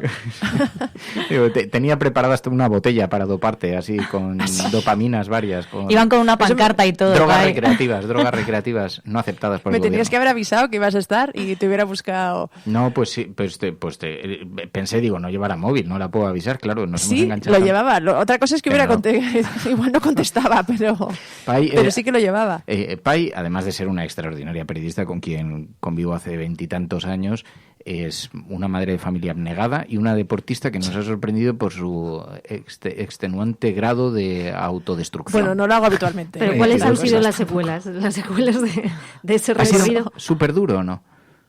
Pues ha sido, fíjate que es como la cuarta media maratón que corro, que tampoco es mucho, y es la que más me ha costado, sí. También es verdad que tengo que confesar que se me olvidó el dorsal en casa, que me había apuntado y en ese momento fui en coche, porque desde donde yo vivo pues era más fácil, luego me di cuenta, dije, me lo dejo en el coche, volví en el coche, con lo cual al final, más que media maratón, terminé haciendo casi 23 kilómetros entre las carreras que me tuve que pegar, y al final estaba muy cansada. La verdad es que sí que esta me ha costado bastante terminarla. Enrique Quesada nos dicen, también estuvo el sábado en Sevilla haciendo un triatlón. Uno de los oyentes de la cafetera, la resistencia se mueve, ¿no? La resistencia se castiga, que dice Rubén. Bueno, ¿de qué corren? ¿Qué traman? Y mientras en Valencia hicieron una quedada, pero creo que no hicieron precisamente deporte, o sea, que creo que se tomaron unas cuantas cañas. Ah, bueno, pero mira, y María.es también estuvo corriendo, me estáis atosigando. Esto va por todos los frentes. ¿Tú eres deportista, Olga? Bueno, en mis sueños sí, pero no soy deportista. Yo soy igual. En mis propósitos de fin de año siempre pongo ahí un post-it en el frigorífico que provoca muchas risas a mi familia, porque de primera hasta ir al gimnasio y luego nunca lo cumplo. Pero bueno, hago deporte de otra manera, ¿no? No paro de aquí para allá, camino mucho. El que se ha puesto súper fuerte es Juan. Pero súper fuerte. Le llamé, te contó, porque le asaltamos un día en casa, le llamé en directo y me declaré oficialmente. Le dije, ¿estás musculado?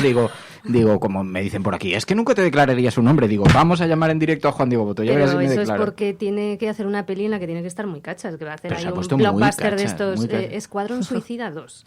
Y entonces le han dicho, tienes que ponerte súper cachas. Y está amargado de la vida porque yo soy de salado, pero él es de dulce y no puede tomar dulces y está todo el día yendo al gimnasio. Pero bueno, en diciembre, cuando termine de rodarla, pues ya volverá todo a la normalidad. No se dice salado, se dice salado. En paz, hombre. Que sí, se ha puesto muy fuerte. Pero es que yo desconfío de la gente que hace mucho deporte. Así, en general. Hombre, no, es muy sano y yo me arrepiento de no haber tenido esa afición. De no haberme acostumbrado de joven, o sea, de más de joven, ¿no? Porque con 44 sigo siendo joven, pero es verdad que ya es muy tarde. O sea, abordar este tema a partir de los 40 es muy tarde y el cuerpo lo va notando. Así que las personas jóvenes que nos estén escuchando, empezad ahora, que luego ya es muy tarde. María.es, que presume de ser centennial millennial. No, pero a ver, salí ayer a correr, pero fue catastrófico. O sea, duré 2 kilómetros y acabé fatal. Es que yo no estoy hecha para salir a correr, lo que pasa es que es lo más rápido. Entonces digo, como me hago algo que me da pereza ahora mismo hacer deporte, pues digo, voy a salir a correr, pero fue horrible. No, pues mi amiga Susana ha descubierto una terapia deportista que es maravillosa. Se ha comprado una bici estática y se ha colocado una especie de iPad en un soporte iPad para bici estática y entonces se está zumbando todas las series de HBO, Netflix y todas las piratas. Y entonces, se pega unas sesiones y dice, joder, si es que me he visto Juego de Tronos y me estoy poniendo... y dices, hombre, si te ves entera Juego de Tronos con eso... Es que si no, el deporte es muy aburrido. A mí me parece, hay gente que también no, depende. A mí me gustaba, por ejemplo, nadar bastante. Lo que pasa es que ahora no puedo porque me operaron del oído, entonces era de lo poco que admitía bastante bien. Me gusta el yoga, he descubierto el yoga y además así cuando hago coberturas largas y duritas, psicológicamente luego así hacer yoga y tal, me viene muy bien. Aunque me viene mejor ir al mar y ver el mar. O sea, eso sí que es el mega yoga. Claro, estar de vacaciones en Suiza relaja un montón. Pero así el deporte fuerte, bueno, no termino de... Claro que yo estoy yendo a natación un día a la semana, luego me tomo una cerveza al salir para celebrar el exceso. Pero eso no está reñido. Pero no está reñido. Bueno, un poquito sí, ¿no? No pienso eso. ¿Qué va? Sí. Tú sabes que se ha llegado a haber estudios que han demostrado o que han evaluado el simple hecho de que se investigara y se evaluara el impacto de la cerveza después de, por ejemplo, de una carrera o de una media maratón y tal. Es una claro, pero Fer no ha hecho una media maratón. Esa es o sea, claro, no será lo mismo una caña después de una media maratón que una caña después de un largo de piscina. Para crecer tú no me tienes que reducir a la nada, Mary. No hace falta humillarme públicamente. No te estoy humillando, estoy haciendo la comparación. Hago mis largos. ¿Sí? Pero claro, te iba a decir, lo que pasa es que es verdad, con el periplo que has pasado con los oídos, Olga, porque yo lo que he descubierto para nadar son los auriculares. Y nado con música. Que eso es 10 eurillos, no te creas tú que es un exceso. Pareces un millennial también, ¿no? Total. Sí, pero bueno, voy con mi barriga, que claro, en la piscina soy un vestido de preservativo con esa cosa que te ponen en la cabeza, y con los auriculares, y entonces voy oyendo ahí músicas épicas, siempre épicas, para tratar de llegar a la orilla. Y eso. ¿Qué tal estás tú del oído? Porque, Olga pasó un periplo médico 2 años o 3, te ha tenido desactivada. Que va, hombre, que va. O sea, la última parte fatal, sí. 11 meses estuve, desactivada un poco menos, pero fue 11 meses. Fue en total un periplo de 11 meses. 11 meses. Bueno, pues es que resulta que 2 Olga años Rodríguez... Dice, pero bueno, esto es o sea, no, pero ¿cómo se nota tu edad ya, Fernando? Le estaba contando a María.es que ayer pasé por una tienda que hay en Malasaña que es para haters total, o sea, que tiene pues el típico felpudo que pone putas visitas, ese tipo de cosas, ¿no? Y entonces vi un librito que decía, ¿cuándo te haces mayor? ¿Cuándo deberías saber? Cuando odias volver a las fiestas de tu pueblo. Primer síntoma de que te has hecho mayor y cuando pierdes la noción del tiempo. Pero no, yo he dicho 2 años por lo siguiente. Fue un montón de tiempo que tuvo a Olga muy, muy mal, en una situación médica muy complicada, que se investigó ella cuál era la patología, encontró un especialista, preguntó en todo el planeta, se dirigió toda hasta que han conseguido dar con lo que le había ocurrido en el oído. Porque la mayor parte de los oyentes te conocen perfectamente, pero seguro que hay alguien que nos escucha desde el exterior que no te tiene todavía en su radar.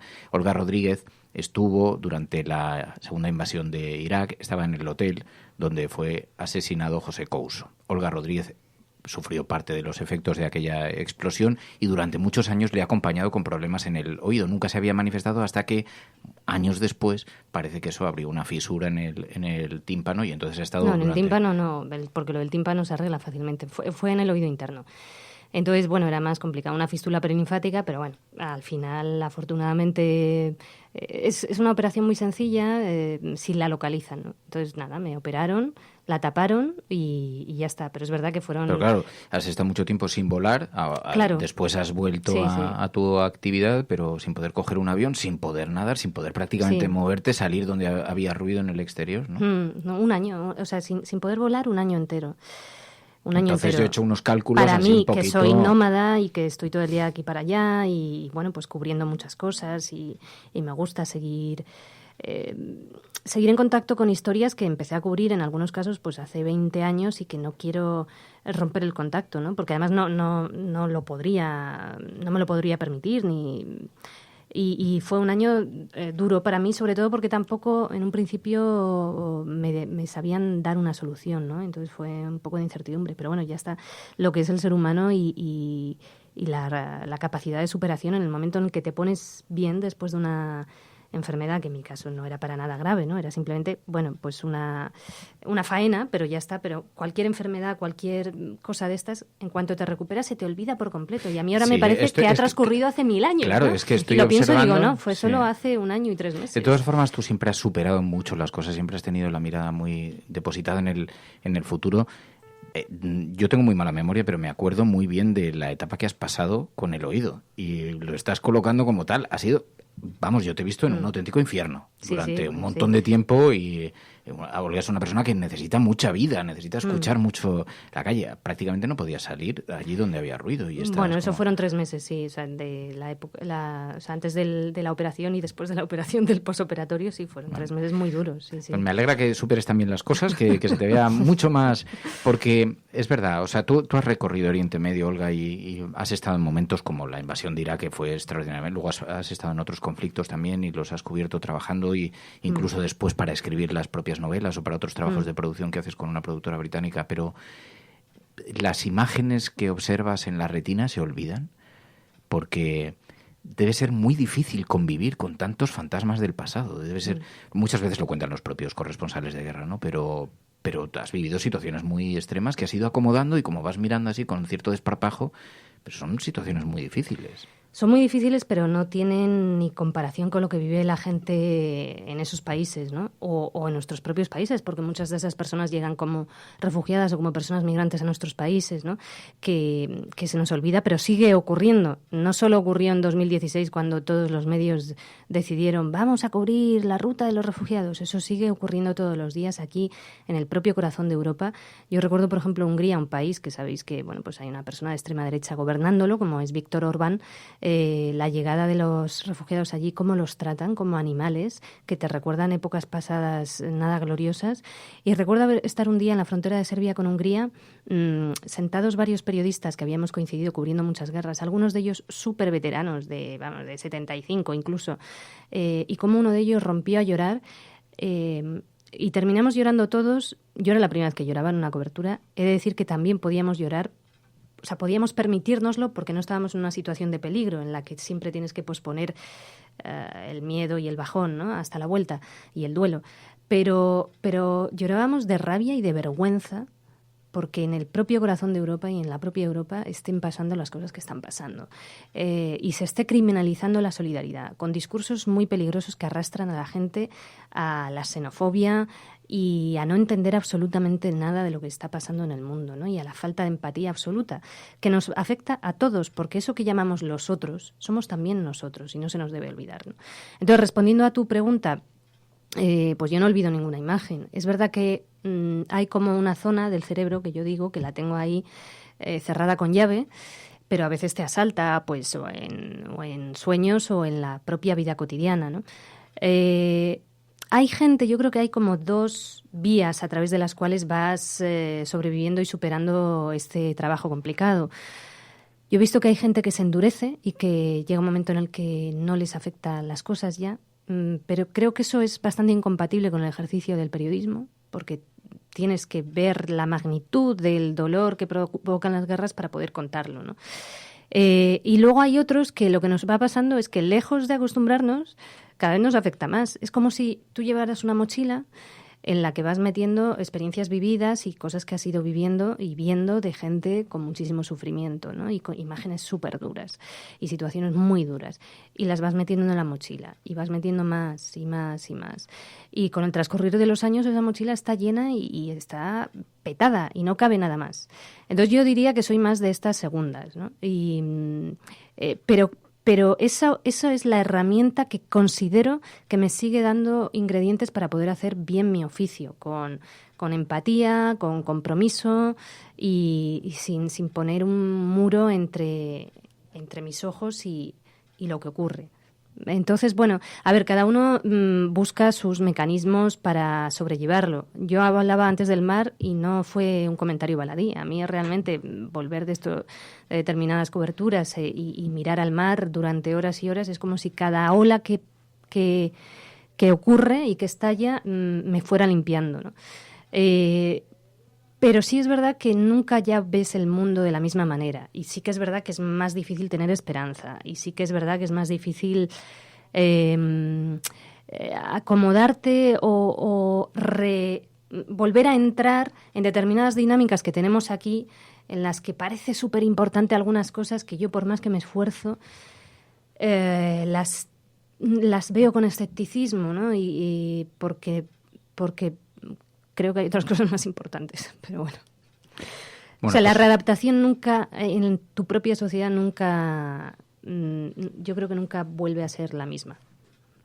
Por esta razón es importante que hoy los oyentes de La Cafetera nos apoyen en nuestra campaña de activación de estrategias para atraer al lado oscuro de la fuerza a Olga Rodríguez, para que pueda visitarnos, perdón. Al lado brillante, Fer. Al lado brillante de la fuerza, al lado brillante de la claro fuerza. Sí. Da igual, a mí sí, los endemoniados siempre me han causado cierta gracia. Yo decía, es mucho más divertido el infierno que el cielo que nos pintan. No sé, ponen en el lado oscuro a gente muy villana. Y digo, pero si resulta que el lado oscuro estaba lleno de felicidad y de cachondeo, y a mí me queréis enviar al sitio de los marginales, al sitio de los que están ahí todos serios, todos... No. Sí. Todo el lado de los canallas, ¿no? En todo caso, te queremos arrastrar un poquito hacia el lado cafetero, entonces pues pido la ayuda y el soporte de la audiencia, que sabrá hacerlo con dignidad y con persistencia. Pero fíjate, me estaba acordando ahora estuve recientemente en Italia en un festival internacional de periodismo, y había algo que son solo 2 anécdotas muy breves que contaron 2 periodistas italianos de allí. Había gente de todo el mundo, de Sudán, de Irak, de Latinoamérica, de todas partes, gente alucinante, desde activistas hasta profesores, hasta periodistas. Pero a mí me llamó mucho la atención la situación de impunidad en la que viven en el sur de Italia, que yo lo desconocía, ¿no? Fue en Nápoles, una ciudad maravillosa que me ha embrujado, que ya de por sí, claro, está situada al pie de un volcán, como es el Vesubio, lo cual dice ya mucho de ella, ¿no? Con unos niveles de pobreza alucinantes. Me interné en los barrios más duros y es increíble, o sea, yo eso no lo había visto en casi ningún lugar de Europa. Y hay mucha gente, nosotros conocemos aquí a Saviano, pero hay mucha gente como Saviano, amenazada por los diferentes grupos de mafias y que tiene que ir con escolta. Había una mujer mayor con un carácter tremendo, una personalidad que me parecía un personaje de novela, que explicó lo siguiente. Yo trabajaba en un periódico hace 15 años. Hace 15 años, cada vez que si yo recibía una amenaza de la camorra o de la mafia, el propio director del periódico publicaba una carta en el periódico en la que decía, yo defiendo a esta mujer, y salía en mi defensa. Esto a día de hoy no ocurre. No solo eso, aquí, por ejemplo, tenemos a estas personas, y entonces señaló, por ejemplo, a una periodista más o menos de mi edad, que por haber recibido una amenaza la habían echado del periódico y además los propios integrantes de la camorra o de otros la habían llevado a juicio y el periódico no iba a sufragar esos gastos, ¿no? Y otro contaba... Lo cual ya dice mucho de la desprotección que tienen los periodistas, ¿no? Y otro contaba la siguiente anécdota. Decía, hoy es el aniversario del asesinato de Giancarlo, no sé qué, uno de tantos periodistas asesinados, ¿no? Impunemente. Bueno, a Giancarlo lo asesinaron por un reportaje que publicó. Un reportaje que publicó y que su jefe no lo leyó. Y se lo publicaron en la página 16, ni en la primera, ni en la segunda, ni en la quinta, ni en la 10ª. Y yo he de decir que en ese momento, claro, pues empecé a pensar, porque a todos nos ha pasado, ¿no? Que publicamos a veces reportajes y cosas que consideramos que son muy importantes, que además llevan detrás un trabajo de investigación y periodístico de semanas o meses y un esfuerzo alucinante, y que pasan totalmente desapercibidos porque no hablan de que Rajoy se ha sacado un moco, no sé si me explico, ¿no? De la última cosa esta y tal. Entonces, creo que eso define muy bien la situación del periodismo, no solo allí, porque eso es aplicable a buena parte de la situación del periodismo global en estos momentos, porque yo voy a muchos congresos internacionales y todos nos quejamos por la misma vía, ¿no? de estas mismas cosas. Entonces yo creo que aquí hay que hacer una reflexión, o sea, cuando yo tenga tiempo, vengamos y hagamos una reflexión sobre la situación del periodismo. O sea, en las universidades debería introducirse la ética periodística como troncal. No como María, como troncal. La ética periodística ya. Y luego el que aprendamos a valorar que hay cuestiones del periodismo social o del periodismo internacional que son fundamentales y que nos afectan de lleno. No puede haber esta ignorancia que hay por parte de muchos editores y jefes de medios de comunicación que, claro, si ellos desprecian ese tipo de información o si ellos la ignoran, para no parecer ignorantes, pues la desprecian, ¿no? Entonces, al final hay cuestiones fundamentales que nos atraviesan y que no se les está dando la importancia que tienen y que al final pues se publican muchas veces y ni el propio jefe o el propio editor lo lee, ¿no? Y son cuestiones por las que a veces matan a gente, como a Giancarlo en Italia.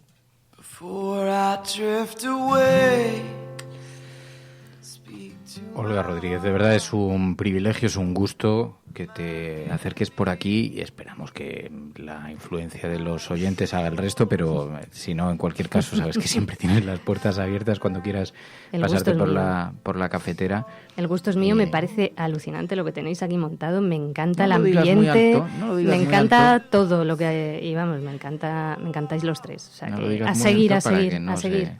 Pero bueno, damos las gracias. Tienes que incorporarte, Olga, que además siempre tienes ahí algún toque fundamental sobre cualquier tema y la verdad es que la cafetera te necesita. Muchas gracias, Pai. Mary, gracias. Gracias. Gracias, Pai. Gracias a vosotras. Gracias, Olga. A vosotros, un beso. Mañana volvemos, mañana más. Muchísimas gracias a todos por vuestra compañía. Ya lo sabes, si estás escuchando esto, eres la resistencia allí donde estés. Buenos días, buenas tardes o buenas noches. La Cafetera es un programa de radio que se financia gracias a las aportaciones de los oyentes. Si te gusta el periodismo que defiende y sientes que te acompaña, hazte mecenas y ayúdanos. Infórmate en radiocable.com/mecenas.